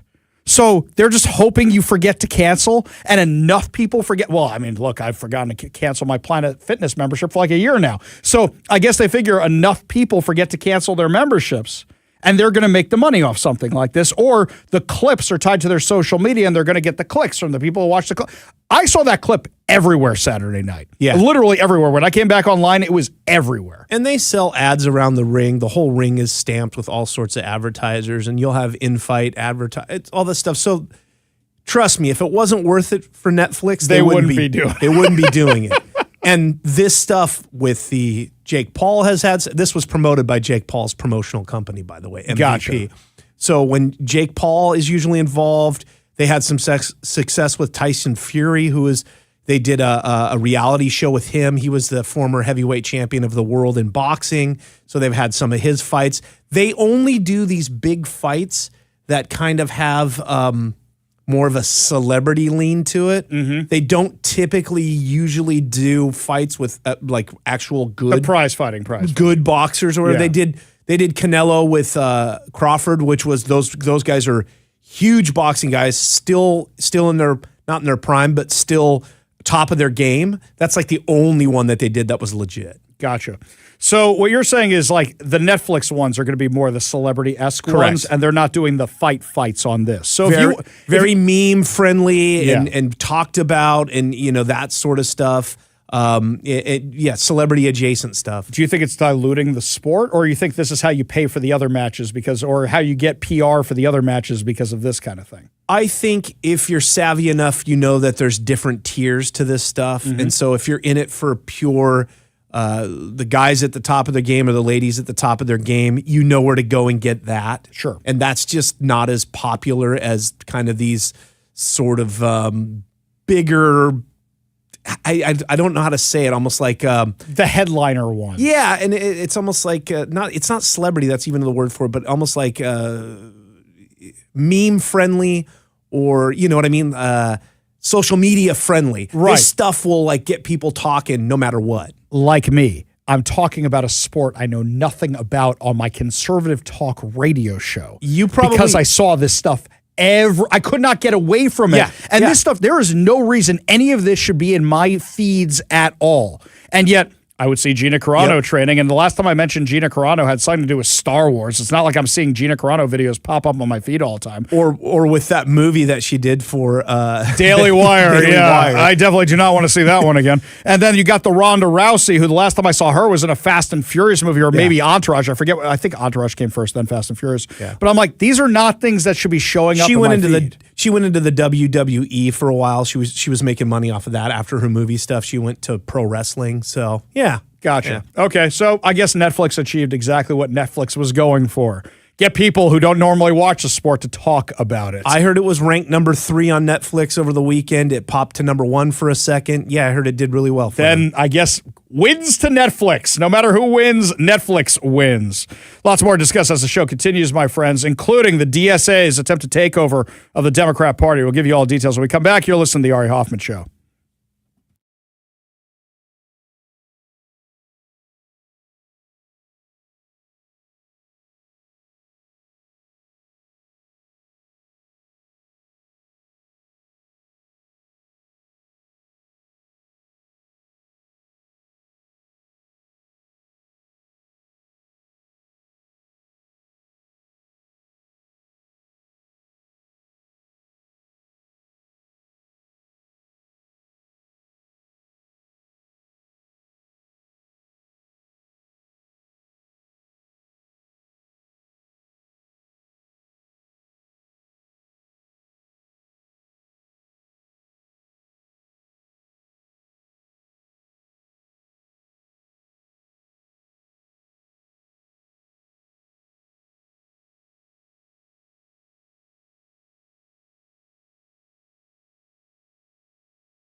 Welcome to the Ari Hoffman Show's final hour free for all. Your calls, your texts, your thoughts, your stories, streaming live at KVI.com and the KVI app. If you want to be part of the most dangerous show on the airwaves, call or text the KVI studio line at 206-421-5757. That's 206-421-5757. Coming up this hour, the ridiculous insanity that Seattle is spending money on for the World Cup and also Iran. I am not happy with the way some of these things are going. But before we get to any of that, my friends, a lot of people think President Trump killed DEI. It's gone. It's dead. It's not coming back. That just ain't true. That is wishful thinking, my friends. Washington State's Office of Financial Management, this is the government, is using your taxpayer dollars to hold the 2026, and I'm reading this from the flyer, DEI Empowerment Conference for government employees. This year's theme is belonging and home, exploring equity through location and migration. So what that means is we're going to be talking about illegal immigrants and how Trump administration shouldn't be stopping the illegal immigrants and we should be helping the illegal immigrants. Is that what it's about? Who is the keynote speaker? Justice G. Helen Whitener. Now, most of you probably have no idea who that is. She's one of our Washington State Supreme Court justices. So, one of our Washington State Supreme Court justices who swore an oath to uphold the law is continuing to help a discriminatory practice of DEI where they're going to be discussing breaking the laws of immigration. Well done. Just well done. Hang on. What does the write-up here say? Join us as we welcome Judge G. Helen Whitener, the first black woman and first black LGBTQIA plus justice on the Washington State Supreme Court and in the nation as our 2026 keynote speaker. Her lived experience as an immigrant and trailblazer makes her the perfect person to anchor this year's theme. And what I'm about to say is super rude, but that doesn't tell me why she's your speaker. Normally, when I want to hear a justice speak, I want to hear about their legal decisions. I want to hear about their legal opinions. That's not what we're hearing about. We're hearing about her lived experience as the first black LGBTQIA plus justice and all this immigrant stuff. That's what we're hearing about.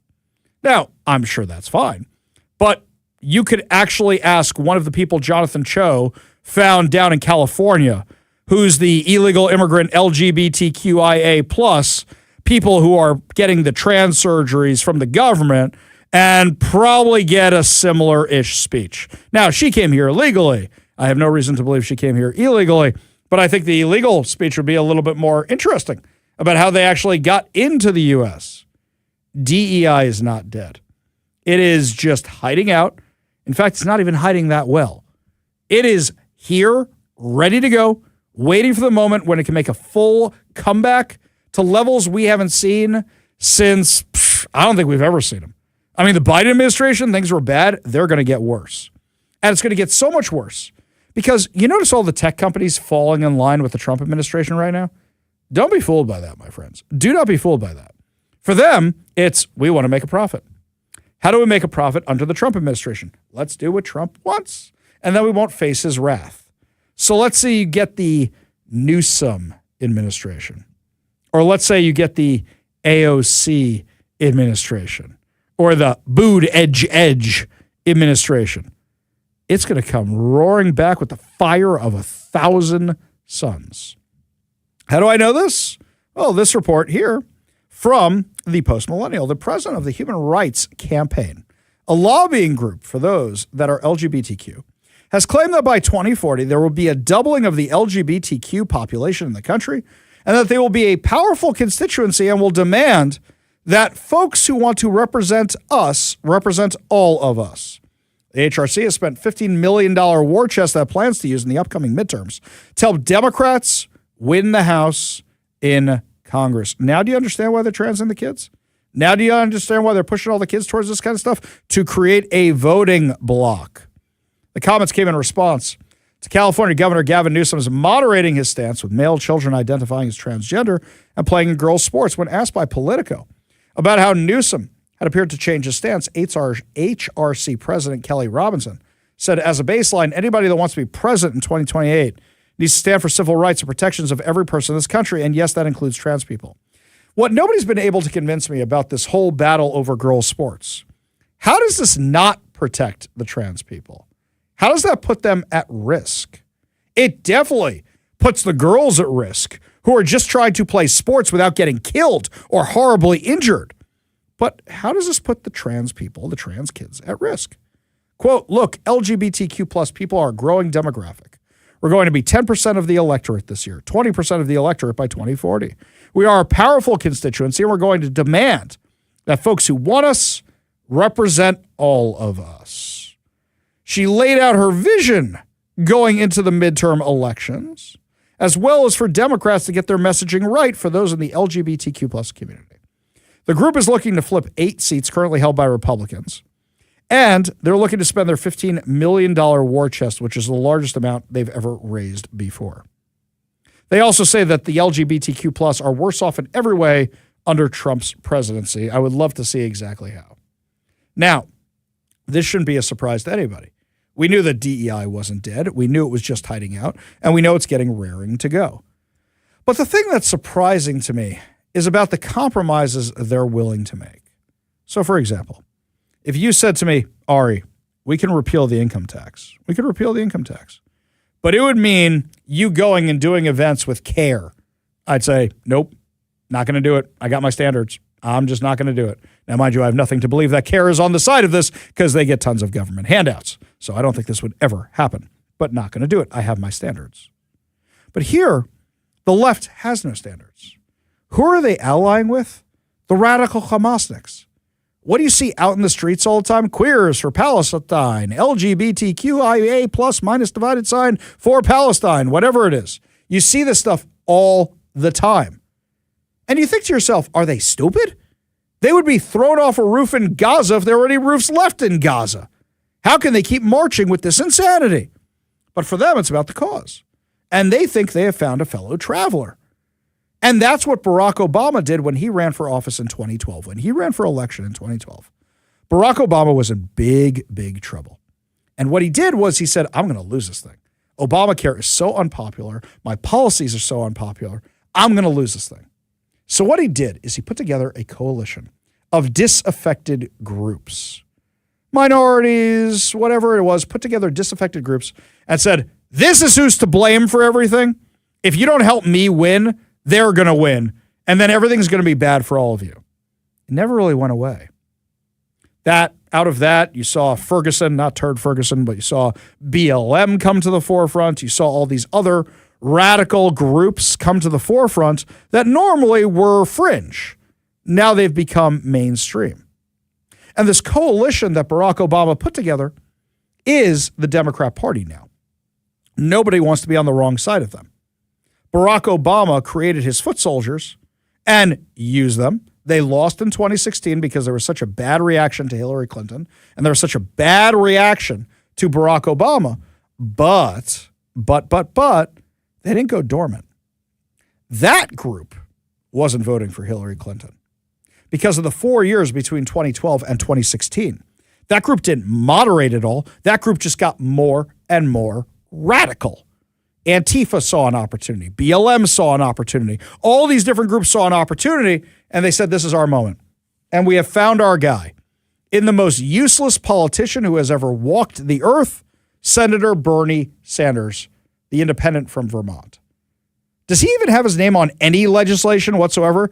And he's been literally sitting as a senator for what? Two quarters of a century? Half a century? How long has he been in there for?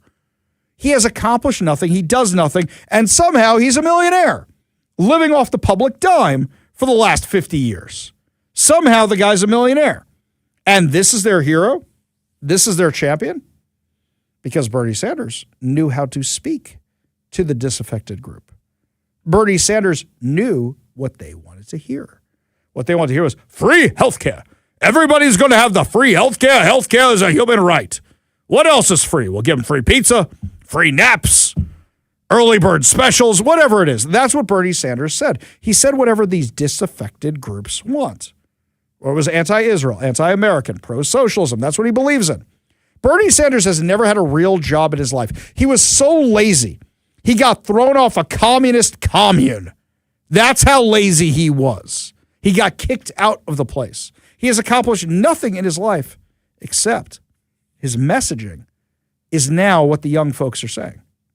His messaging is now the litmus test with which Democrats judge all candidates. This far left radical insanity. And you're seeing more and more candidates go to the left. But worse than that, you're seeing candidates who are already left being challenged by even more far left because they're not left enough. Democrat Adam Smith being challenged by Shama Sawant. Shama Sawant sees an opportunity. She thinks she can rally the far left radicals. I don't think she can. I don't think they like her. I don't think unions like her. I don't think a lot of people like her. But if she actually gets to the final two, it'll be interesting to see which groups actually do rally behind her. You want to know who's now the Democrat Party? And this is messed up. You know, here we have certain local, well, they call themselves journalists, so I'm going to call them journalists too. You have journalists who are fighting on the side of the far left violent radicals, who are doing PR for them, who are doing spin for them, doing everything in their power.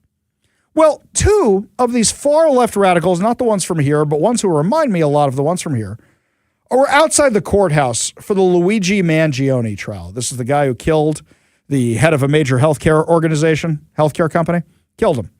And they're out there supporting Luigi Mangione, out there thinking this guy, Brian Thompson, deserved to die because he ran a healthcare company. They have hanging around their necks while they're being interviewed. And the reason I didn't pull the clip is because there's too many F-bombs and poor Kevin had to deal with enough F-bombs today. This is a lot of cussing. There's almost no words there, just a lot of cussing. These are two accredited journalists by Mamdani to be there. Two accredited journalists are there talking about how it's a good thing and they're supporting the murderer. Look, you don't like the guy? Fine. You don't like his policies with regard to healthcare? Fine. But you're backing a murderer? And these are two accredited journalists. I do remember there were two journalists who now no longer work for The Stranger. One of them tweeted, "Make America aim again," the day that Donald Trump was almost assassinated in Butler, Pennsylvania. And the other one shared it and made some dumb comment of her own. These two were on the freeway with the Hamasniks when they shut down I-5 on January 6th of 2024. These two, they haven't found a riot they haven't liked yet. These two. I wouldn't be surprised if these two had the cash, if they went out there and they were the ones saying these outrageous comments. I wouldn't be surprised by that at all. But it's crazy to me that this whole far left ideology is now drifting over to terrorism. But I guess it shouldn't be surprising. If they're okay with violence of Antifa, of BLM, if they're okay with killing somebody who you disagree with over their health care, it shouldn't surprise anybody that they're drifting into terrorist town. They just don't realize that they're being used as the useful idiots by the terrorists. Over the weekend, you saw all these protests in New York City. You saw protests here in Seattle for the Nakba. What's the Nakba? The Nakba in Arabic means the disaster. What's the disaster? In 1948, after Israel was declared a state, every Arab country surrounding them decided to attack to try and drive the nation of farmers and Holocaust survivors into the sea, from the river to the sea. And then what happens is they lose. They lose. So they call it a disaster that they couldn't carry out their genocide. These groups who organized these events to commemorate the Nakba, including here in Seattle, are funded by far left activist groups. Fox News had a whole expose on these guys. In New York City, the People's Forum, a pro-communist activist hub, and 501c3 nonprofit funded by a Marxist tech mogul named Neville Roy Singham, made signs and an art build for a protest for the Nakba. Their Marxist comrades within the Party for Socialism and Liberation went out across the country to go against Israel. Senator Marsha Blackburn, Republican of Tennessee, a member of the Senate Judiciary and Finance Committee, told Fox News that she is concerned about the Chinese Communist Party its sympathizer using U.S. nonprofit industry to create an infrastructure to pull people together to undermine the United States. We literally saw it when we were talking about the Palestine Chronicle. The Palestine Chronicle, a Washington-based 501c3 whose journalist was holding hostages in Gaza. She says there are no limits to what the Chinese Communist Party will do to create chaos in the United States. For almost a decade, Singham has funneled $278 million into a network of nonprofits, including the People's Forum, Code Pink, those are those old biddies that run around yelling at congresspeople, Breakthrough Media, which have organized a steady wave of anti-Israel protests in the United States, particularly after the October 7th massacre. A Fox News investigation identified the flow of Singham's money into nonprofits, promoting propaganda of the Chinese Communist Party and the U.S. Treasury. Justice, State Department officials are investigating their funding structures and operations in the U.S. Lawmakers in the House Judiciary Committee are also investigating the Singham Network and the nonprofits it supports for possibly violating laws that require agents of foreign interest to register with the Justice Department, as well as other improprieties. This is the tip of the iceberg, my friends. And this is fanning out, spreading out across the U.S. We have seen it over the last 3 years. They are using Gaza and Israel war as a linchpin, or excuse me, I should say as a wedge, to divide everybody over this issue. And they're having some success with it. But they're working together with the Chinese Communist Party, working together with far left activist groups. These people do not realize that they are useful idiots, or maybe they do because they just want to see the communist revolution come here because then everybody's equal. These are scary, scary, scary times we are living in right now. And I wonder why the Justice Department isn't making a harder crackdown on this. But worse yet, how many Democrats realize what's going on, but are so desperate to hold on to a little sliver of power, so desperate they will go along with anything. And when I think about people who are desperate, I think about people like Kathy Hochul. Kathy Hochul is a moderate Democrat. She's a governor of New York. But she is so desperate of Zoran Mamdani turning his people against her that she endorsed him. He wouldn't endorse her. And now she gave him the billions of dollars he wants to bail out New York City because of his bad policies.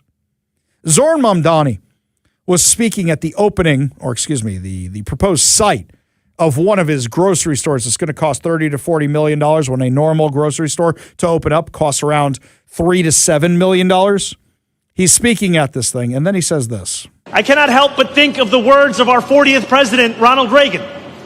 He famously said, "The 9 most terrifying words in the English language are I'm from the government and I'm here to help." It's a good quote, but I disagree. I think 9 more terrifying words are actually, I worked all day and can't feed my family. An actual communist refuting the words of the guy who defeated communism in the 1980s. Those words are even more terrifying now than they were beforehand. And you're listening to a guy who's not just a communist, but is also an Islamic extremist.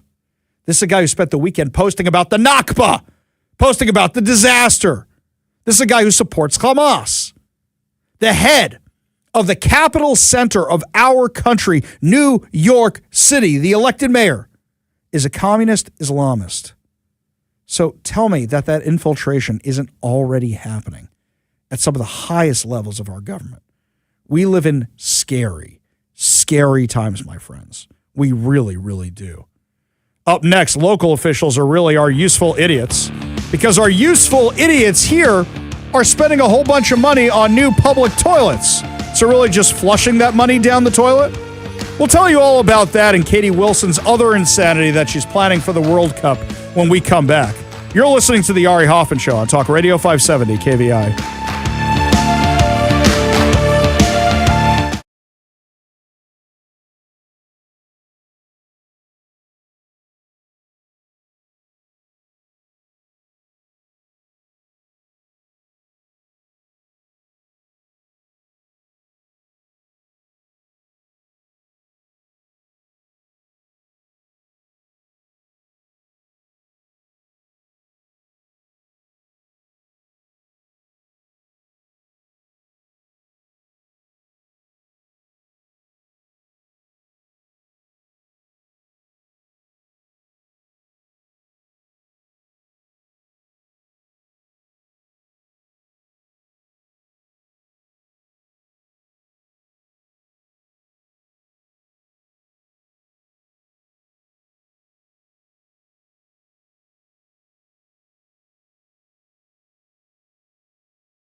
Welcome back to the Ari Hoffman Show. Just a reminder so that you never miss a minute of the show. Remember to subscribe to our podcast on whatever your preferred podcast platform is. While you're there, rate and share it so that way your friends can get in on the fun as well. So I saw this picture Saturday night when I came back online of Katie Wilson, Teresa Mosqueda, Rob Saka, and a few other Seattle-ish people who were cutting toilet paper in front of new public bathrooms for the World Cup. Because the city of Seattle, this is going to sound like a parody, and it's not, announced it is partnering with, I kid you not, Throne Labs to install 4 solar-powered public restroom units in Pioneer Square as part of a 1-year pilot program tied to downtown revitalization and the World Cup preparations. So hang on. This isn't World Cup money we're wasting. This is regular Seattle taxpayer money we're wasting this time on public restrooms in Pioneer Square. High-tech public restrooms in Pioneer Square. I will take you back in time to 2003, 20 plus years, when a young Ari Hoffman was hanging out with some friends in Pioneer Square and came across one of these contraptions. And it was a disgusting, drug-infested, needle-infested commode because it's a public restroom. And these things were so terrible that the city of Seattle, after dropping $5 million on a few of these things, ended up selling them on eBay for pennies on the dollar. Those things were weird looking too. I remember walking past them once, and I remember thinking, I kind of want to go in there and see what that's like. You know what it looked like? It was a combination of the doors on the Enterprise D from Next Generation and the opening of HBO in the 80s when you would spin around that inner circle thing at the end of it. Right. When you would go, that's what it, the doors opened in this weird way. You remember this, right? Yeah, I mean, I didn't go in. I saw one. I was like, hey, I'm curious. I'm kind of terrified because, but it was either in use or they had locked it up. So I never actually had a chance to use one of those things. Yeah, you didn't miss anything because I walked in and they had these signs on them that were like self-cleaning. I'm like, this thing looks like it used to self-clean, but it doesn't anymore. The self-cleaning is like, does it hose itself down with like alcohol afterwards? It mists it or something? Whatever it did, the reason it had that weird door structure was so that when you left, it could do whatever it did on the inside. And I remember thinking to myself, there's no way that thing still works. However long ago. And it turns out they were only installed like the year before. They weren't that old at the time, but Pioneer Square is always going to be Pioneer Square, right? Pioneer Square, that ain't ever going to change. It has been that way since Seattle was founded. Every place has its neighborhood like that. If they cleaned up all of Seattle tomorrow, if Rudy Giuliani himself was elected to clean up and do broken windows on Seattle and it worked, Pioneer Square would still be Pioneer Square. Just like Harlem was still Harlem. Just like Spanish Harlem, still Spanish Harlem. Just like the Washington Heights, still the Washington Heights, no matter what. I got bad news for you. If he was elected in the state he's in today, yes, nothing would happen. No, I don't think whoever the deputy mayor is might have a better shot at getting that stuff done. So here in Seattle, we are spending $116,000 on each of these suckers. $116,000 on these solar-powered toilets, which... Is that for the lights? Is that for the heat, for the water? I went to the M's game yesterday. Yeah. And my wife pointed over and she said, hey, look, those are those bathrooms they installed. There's 2 of them sitting over there. But we're in such a hurry. I was like, I really should go and use that and just for the experience, because Ari's going to want to hear about it on the show. Yeah. Saw a couple of them right down there by kind of by Lumen. Well, I'm kind of excited because I'm taking a group to the Mariners on Father's Day. I'm taking a big group from the synagogues. We're going to go down there, and I'm going to get there early just so I can see what state those things are on after they've been out in the wild for a little bit. So they open this weekend, right? And you're going to have a couple World Cup games by then, right? A few things will have happened by then. So I want to see exactly what our unsheltered neighbor population, as well as our visiting neighbors, will have done to these things. Katie Wilson, Seattle's socialist mayor, said today is the first step to delivering on Seattle's #1 and #2 priority. Sorry. Does she know what she said there? She actually said that. Does she realize? Does somebody have a fun sense of humor about this? I mean, they're cutting toilet paper. If you're talking about improving her image, The toilet jokes ain't the way to do it. It doesn't make her seem more accessible. It just makes us go, really? Really? I think if somebody else had delivered those remarks, I would have giggled. It didn't have to be a guy. I think if Teresa Mosqueda would have delivered those remarks, and I got no love for Teresa Mosqueda. I think if she had, Ferguson. definitely not him. I actually, you know what? For him, I would have laughed, but his staff was smart enough not to put him there because they know that would have been fodder for us. He was at the bus thing. He wasn't at the toilet thing, I noticed, because they know putting the governor in front of a bunch of toilets is not a good look. Flush the turd. What about that Amtrak thing? Didn't that happen over the weekend too? What Amtrak thing? They brought in the new train in town to get a look at the. You didn't hear about that? No, but I will now look it up for tomorrow so we can look at the new Amtrak train. I saw a press release on these new futuristic Amtraks, and one of them was supposed to be making it into town. I thought over the weekend, but maybe not. Does it have a number 1 and number 2 priority also on the Amtrak train? Does it have that available? Because the bathrooms on Amtrak ain't that pretty. Well, just those are horrifying. Oh yeah, I mean most of those trains are so old now too. Those are horrifying. You could say this is where my grandfather went to the bathroom in those trains. So she says after her number 1 and number 2 priority, it's a simple solution to address one of our most basic human needs and a step toward creating a more livable and welcoming city for everybody. You know, I'm all in favor of public restrooms, but the amount of money you're dropping on these things, Viet Q Win actually had a whole write-up on this. He writes, Seattle's new Pioneer Square toilets cost $9,700 a month each versus $250 a month with weekly cleaning for a basic porta potty rental. So you're spending $9,700 a month when you could be spending $250 a month for porta potties. And by the way, Honey Bucket, they come and clean those suckers every now and again. You see the trucks driving around, and I always say, man, that's a crap job. But I'm sure they pay pretty well for dealing with that all day long. But that's what those guys do. So you basically got glorified porta potties, right? That's what it is. The bathrooms, some are equipped with ADA accessibility features. Hey, let's be fair. I've seen the ADA ones for the Honey Buckets. They have those as well. Touchless sinks and toilets. Baby changing stations. Oh, the baby changing stations. That's great. So when you put down your drugs, you can lay it all right there on the baby changing station, do everything you got to do right there. This is going to be great, right? They say they're going to be monitored continuously. Kevin, in your mad dash, did you happen to notice if anybody was monitoring the restrooms, or was it just, well, there they are.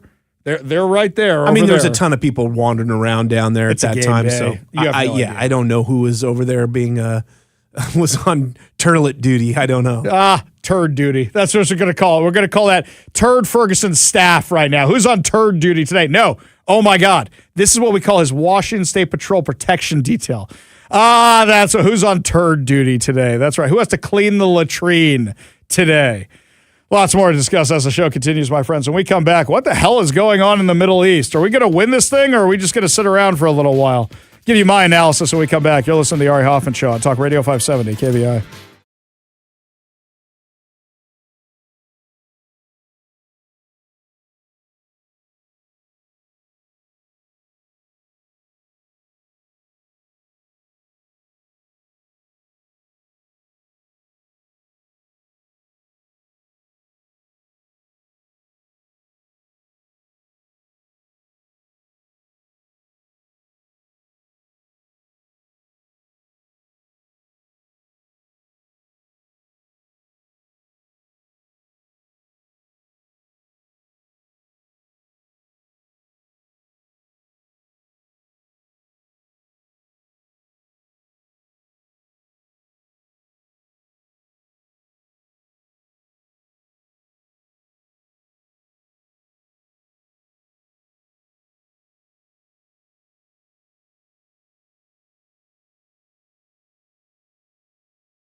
Welcome back to the Ari Hoffman Show. Just a reminder, check out KVI.com. Got some new articles up there. Also, you can subscribe to our podcast. You can follow us on social media. That way you can see what's going on even when we are not on air. You can also sign up to become a KVI Insider while you're over there. So that way you find out about all the events we got going on. All good stuff happening. Saw this tweet from U.S. Treasury Secretary Scott Bessent. And usually Scott Bessent is the guy I go to if I have questions about what's going on with the government's money or how a conflict is going or any of that. I love Scott Bessent. And I was horrified by this tweet that I saw. He said, U.S. Treasury is issuing a temporary 30-day general license to provide the most vulnerable nations with the ability to temporarily access Russian oil currently stranded at sea. This extension will provide additional flexibility, and we will work with these nations to provide specific licenses as needed. This general license will help stabilize the physical crude market and ensure oil reaches the most energy vulnerable countries. It will also help reroute existing supply to countries most in need by reducing China's ability to stockpile discounted oil. I don't know about this one, guys. I really don't know about this one. And the reason for that is we're funding Russia. So are you saying it's better to buy the Russian oil than the Iranian oil? This is not good. I don't think this is good. I don't think this is a good move here. I understand it's stranded at sea and nobody's using it, so you figure we might as well use it for people who need it. But then are those vulnerable countries sending help to the Strait of Hormuz? Are those vulnerable countries doing anything to help us out? Why are we helping them out? I don't understand this. We're funding Russia, which means now we're funding Ukraine and we're funding Russia. Are we out of our minds? What are you doing here? You think this is a net positive because you're going head-to-head with China? Yeah, I don't see it. I don't see it. I'm really not happy with the developments going on in the Middle East. So today, President Trump announced that he was delaying the strike that was supposed to hit Iran today. He said that he was approached by Qatar, the UAE, and Saudi Arabia, and they said, we're close to a deal, back off, don't blow them up yet. And what I'm concerned about is that Iran did this for 47 years. 47 years. They screwed around with negotiations so they could get a nuclear weapon. They suckered Barack Obama. They suckered Joe Biden or whoever's running Joe Biden. We did this for years. Look, the truth is Republicans and Democrats allowed Iran to become the power it is. Ronald Reagan should have taken care of this as soon as it happened. As soon as he came into office, should have solved this problem. Got the hostages back right away. So why couldn't he deal with the rest of it? No Ayatollah. We're taking that out. Didn't do that. They've been building up their strength for years. You think they're not rearming right now? You think they're not getting it through land somewhere through it being snuck across the border? We don't have boots on the ground. We're not controlling their border access. So President Donald Trump said Monday that Gulf allies had asked him to put off an attack on Iran for a few days because they felt they were close to a deal with Tehran. Quote, well, other countries have come to me and they've said we were getting ready to do a very major attack tomorrow. He said, I put it off for a little while, hopefully maybe forever, possibly for a little while because we've had very big discussions with Iran and we'll see what they amount to. I was asked by Saudi Arabia, Qatar, UAE, and some others if we could put it off for 2 or 3 days, a short period of time, because they think that they are getting close to making a deal. And that if we can do that, there's no nuclear weapon going into the hands of Iran. Okay, I trust the UAE. I don't trust Saudi Arabia, and I don't trust Qatar. So already I have questions with this. Already I have questions. Look, if they say, hey, we're going to take over your country and we're going to invade if this falls through. But right now, what I'm worried about is this is dragging and dragging and dragging, and we got the midterms coming up. We could have finished the job right now if we weren't doing this. We could have had their oil right now and been selling it on behalf of the United States of America or turned it over to one of our partners in the Middle East. We shouldn't be dealing with these lunatics anymore. They have stalled out these negotiations for what, 5-6 weeks now? And that whole time, gas prices, oil prices are really, really high. And Americans are paying the price for that. And as much as I think that's a price worth paying, I don't think we should be dragging it out longer than we have to. I don't think the negotiating is going to get you anywhere. And if I am wrong, I will eat crow on the show when I am wrong. But for right now, we keep dragging this out. We got the midterms coming up.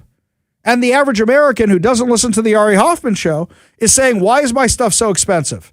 because of this war. And they are buying the Democrats' propaganda that it is a war of choice, that it is Trump's war, even though we all know it's not. And they are saying to themselves, why are we doing this? And they are going to vote for the Democrats in the midterm. Now, it takes political courage to do what Trump is doing, because if he loses in the midterms, his entire agenda is shut down. His entire agenda is shut. And he thinks he's doing the right thing by doing the negotiations rather than doing the blow these guys off the map. I guess part of the calculation is if you blow everybody off the map, who's left to negotiate with? How do you actually deal with this? Is this stopping us from sending boots on the ground? Is that the next step we have? Is sending in boots on the ground? Is that all we have? Why can't you get one of the partners who wants the oil to do it? Why can't you get the Emirates or Saudi Arabia or Qatar to do it? As nice as they are for giving us airplanes we don't really need, send in Qatar. You want the oil so bad? You want to be part of this so bad? Because it's always us, the United States, who has to pay with the blood and treasure. So how about one of our partners go get Karg Island and we end this thing? How about some of our partners help clean out the Strait of Hormuz and we end this thing? How about we do that? I'm a little concerned about the fact that now we're buying Russian oil and this thing is dragging on more and more. I say finish the job. What do you think? You give us a call or a text at 206-421-5757. That's 206-421-5757. This one here from Dan Smith. He said, I heard Zoran Mamdani's little lunatic fringe speech, the one where he was adjusting Ronald Reagan's remarks. It absolutely enraged me. Besides the communist, extremist, jihadist, red-green Marxist ideology applying Alinsky's rules. He wasn't born here. He wasn't alive to experience the Reagan era and economic boom. He has no place claiming association with the Gipper and his statements. Exactly. This one here from the 206, Ari, the average American doesn't remember 47 years ago. The kids simply don't understand. Nick from the 206. Here we go. Kevin, here's your Amtrak answer. The only reason we have the ancient Amtrak cars running on the Cascades corridor is because of the 2017 DuPont wreck. These new Aero train sets will replace the ancient cars from the last century. That's what he says. I don't know what that has to do with the train wreck, but now it seems like I need to study up more on this. John in Auburn suggests, Ari, how's your Roto-Rooter sponsorship for the Turd Ferguson clips going? Which I think, hey, if there's a plumber out there that wants to sponsor the Ari Hoffman Show, and we guarantee we will talk about flushing all the turds you want. When we talk about Turd Ferguson, we are more than happy to have your business. Absolutely. This one here from the 360. DEI and CRT are still being taught in Washington State schools. Yes, we know this. I've heard from my young family members, nieces and nephews. Yes, and that's exactly why we have so many radical organizations promoting these kind of events.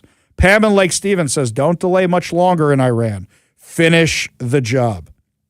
John says, Ari, you're right. Trump should blow them up while Qatar and Emirates take Karg Island without further ado. Iranian unconditional compliance and surrender. Exactly. That's what I think also. Up next, only good news to wrap up the show. Your good news headlines put a smile on your face heading into your evening commute. You're listening to the Ari Hoffman Show on Talk Radio 570 KVI.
Only good news to wrap up another amazing episode of the Ari Hoffman Show right here on Talk Radio 570 KVI. Before we get to our good news, got some texts here. Nick from the 206 says, regarding the Amtrak story, we became short on equipment after the wreck.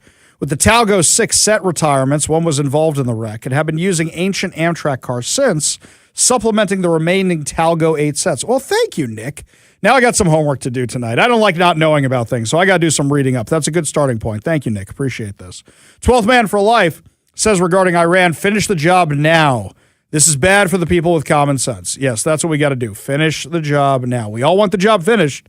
Finish the job now. This is what we got to do. As always, Pam in Lake Stephen says, don't delay much longer, my friends. Finish the job. Finish the job. That's what I'm saying. Stop negotiating with terrorists. What happened to the guys in movies? We don't negotiate with terrorists, who always then end up negotiating with terrorists. Can we not negotiate with the terrorists? Good news here. Pizza Hut franchises across the U.S. are converting to Pizza Hut classic locations, as the chain has vowed to bring back the nostalgia of the restaurant's classic look in 2026. 80 locations are set to be turned into classic-style franchises this year. That's awesome. I could never eat the Pizza Hut. I always want to go to the Pizza Hut because they just looked awesome. Are you bringing back the video games too? Tim Sparks, the president of the Dayland Corporation, a major franchisee of Pizza Hut, said they will be converting 80 locations to the retro design per wide-open county. Sparks' first job was as a dishwasher at Pizza Hut, and he has wanted to revive the old retro look to what they once had.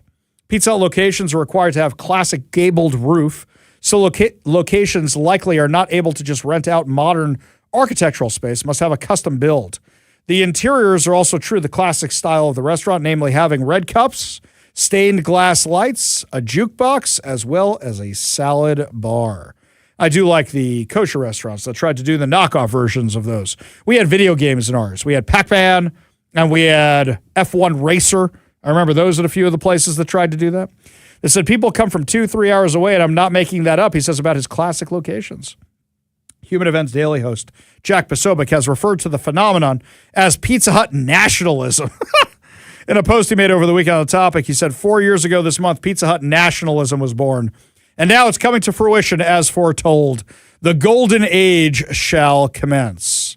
One customer at a classic location said when you finally find something that tastes how you genuinely remember tasting, you can't let go. I mean, does it taste that different? Was the food different too, or just the decor? I mean, I know from the kosher Pizza Huts in Israel, they're on that conveyor belt thing. Did they used to make them that way, or is that relatively new? Are they going back to the old style along with everything else? That's my question. I have many questions about the Pizza Hut. I'll have to figure out the answers to those. Meanwhile, Seattle Refined did a story on a building many of you have seen before. We were talking about Quantum of Solace before, that awful James Bond movie. So this actually looks like the bad guy headquarters from it. If you've been driving on I-5 South, you may have seen this building covered in moss. It looks kind of pretty, but you're not sure if somebody's using it or not. According to Seattle Refined, if you've driven along I-5 or Highway 18 Federal Way, chances are you've spotted it. The massive ivy-covered building tucked into the trees looks mysterious, almost hidden in plain sight. Some people mistake it for a golf driving range. Others barely notice it at all. But the former Weyerhaeuser corporate headquarters is actually one of the most unique and iconic buildings in the Pacific Northwest. A property deeply tied to Washington history, architecture, and industry. The building hits every check mark for being beloved. It's iconic to our region, said Pretty Gritty Tours guide Chris Stoutinger. Currently, it's empty. When Weyerhaeuser moved up here out of Seattle, ever going north, they sold the building to Industrial Real Estate Group, which is holding on to it until they figure out how it will be developed again. How did you say that again? Who owned it? Pretty Gritty Tours. Yeah, who owned it was corporate headquarters for who? Weyerhaeuser? Weyerhaeuser, thank you. My dad used to work for Weyerhaeuser. It's Weyerhaeuser. Then why don't they spell it Weyerhaeuser as opposed to Weyerhaeuser? For fool transplants like me, I sound like a damn fool when you say it wrong. Big company. My dad used to drive log stackers at a mill for Weyerhaeuser down in Toutle. Okay. And this was their corporate headquarters. Have you seen it? I've seen it. Yeah. I know exactly. When I saw the thing, it was one of those, hey, have you ever wondered about that building on I-5? And I'm like, I will take your clickbait. I will take it and I will find out, because it looks like the bad guy's place from Quantum of Solace. That movie sucked, but that's what it looks like. It totally does. You ever been inside? Not in a desert. You ever been inside? You ever check it out? No, not. I was really young when my dad worked for Weyerhaeuser. Weyerhaeuser. Sound like a damn fool when you say it wrong. Weyerhaeuser. But it is a cool look. I'm always thinking like that's got to be kind of cool, but now it's just got to be just run down. Well, that's the thing. So much stuff. Here's the crazy thing about it. They maintain the garden outside it, but not the building itself. So they have a bonsai garden outside, which you can take a tour of, but not the building, which is an interesting play there. This is what the article actually talks about. They say that in the 1960s, the headquarters was intentionally designed to blend into the surrounding landscape. Covered in greenery, surrounded by forest, the structure almost disappears into nature, which it does. I mean, you see it from the freeway, but because it's so overgrown, it looks intentional. It doesn't look unintentional, this whole thing. So they say visitors are not allowed inside the building, but you can walk around the campus and you can see the bonsai stuff. That's what they let you see. I knew for a while I saw people would go for a jog and you could jog around there and all that stuff because there's trails around there and all that. But I've always been curious. That company was a huge company. And like I said, my dad used to work for them. But it's, I guess it's the wood industry, logging and whatnot. Well, no, they're still in business. They just don't work there anymore. No, I know. That's what I'm saying is the company isn't. It was a big deal when that thing was built out, right? I gotcha. It's not such a big deal anymore. And, if they were, my old man would probably have still been working there. But no, he left. I gotcha. They were not doing so hot. Not doing so great. Yeah. Pivoting to something else, you might Correct. say. So they do have the Pacific Bonsai Museum and the Rhododendron Species Botanical Gardens, which are on site and still maintained. So you can apparently go check all this out. It's 430 acres of that kind of stuff. You can go see. You can take the Nitty Gritty or whoever Gritty's tour. You can go check that out. And you can go see the building. You can see the bonsai stuff. So it's all still growing there. You could be like Danielson. You could reenact the Karate Kid right there with the bonsai tree, where I think that third movie really lost the plot, where it became all about the tree and not about the karate. And I'm like, yeah, nobody really cares about your stupid tree, Danielson. I loved it, man. No. I love Terry Silver. Terry Silver is fantastic in that movie. But the tree stuff was so...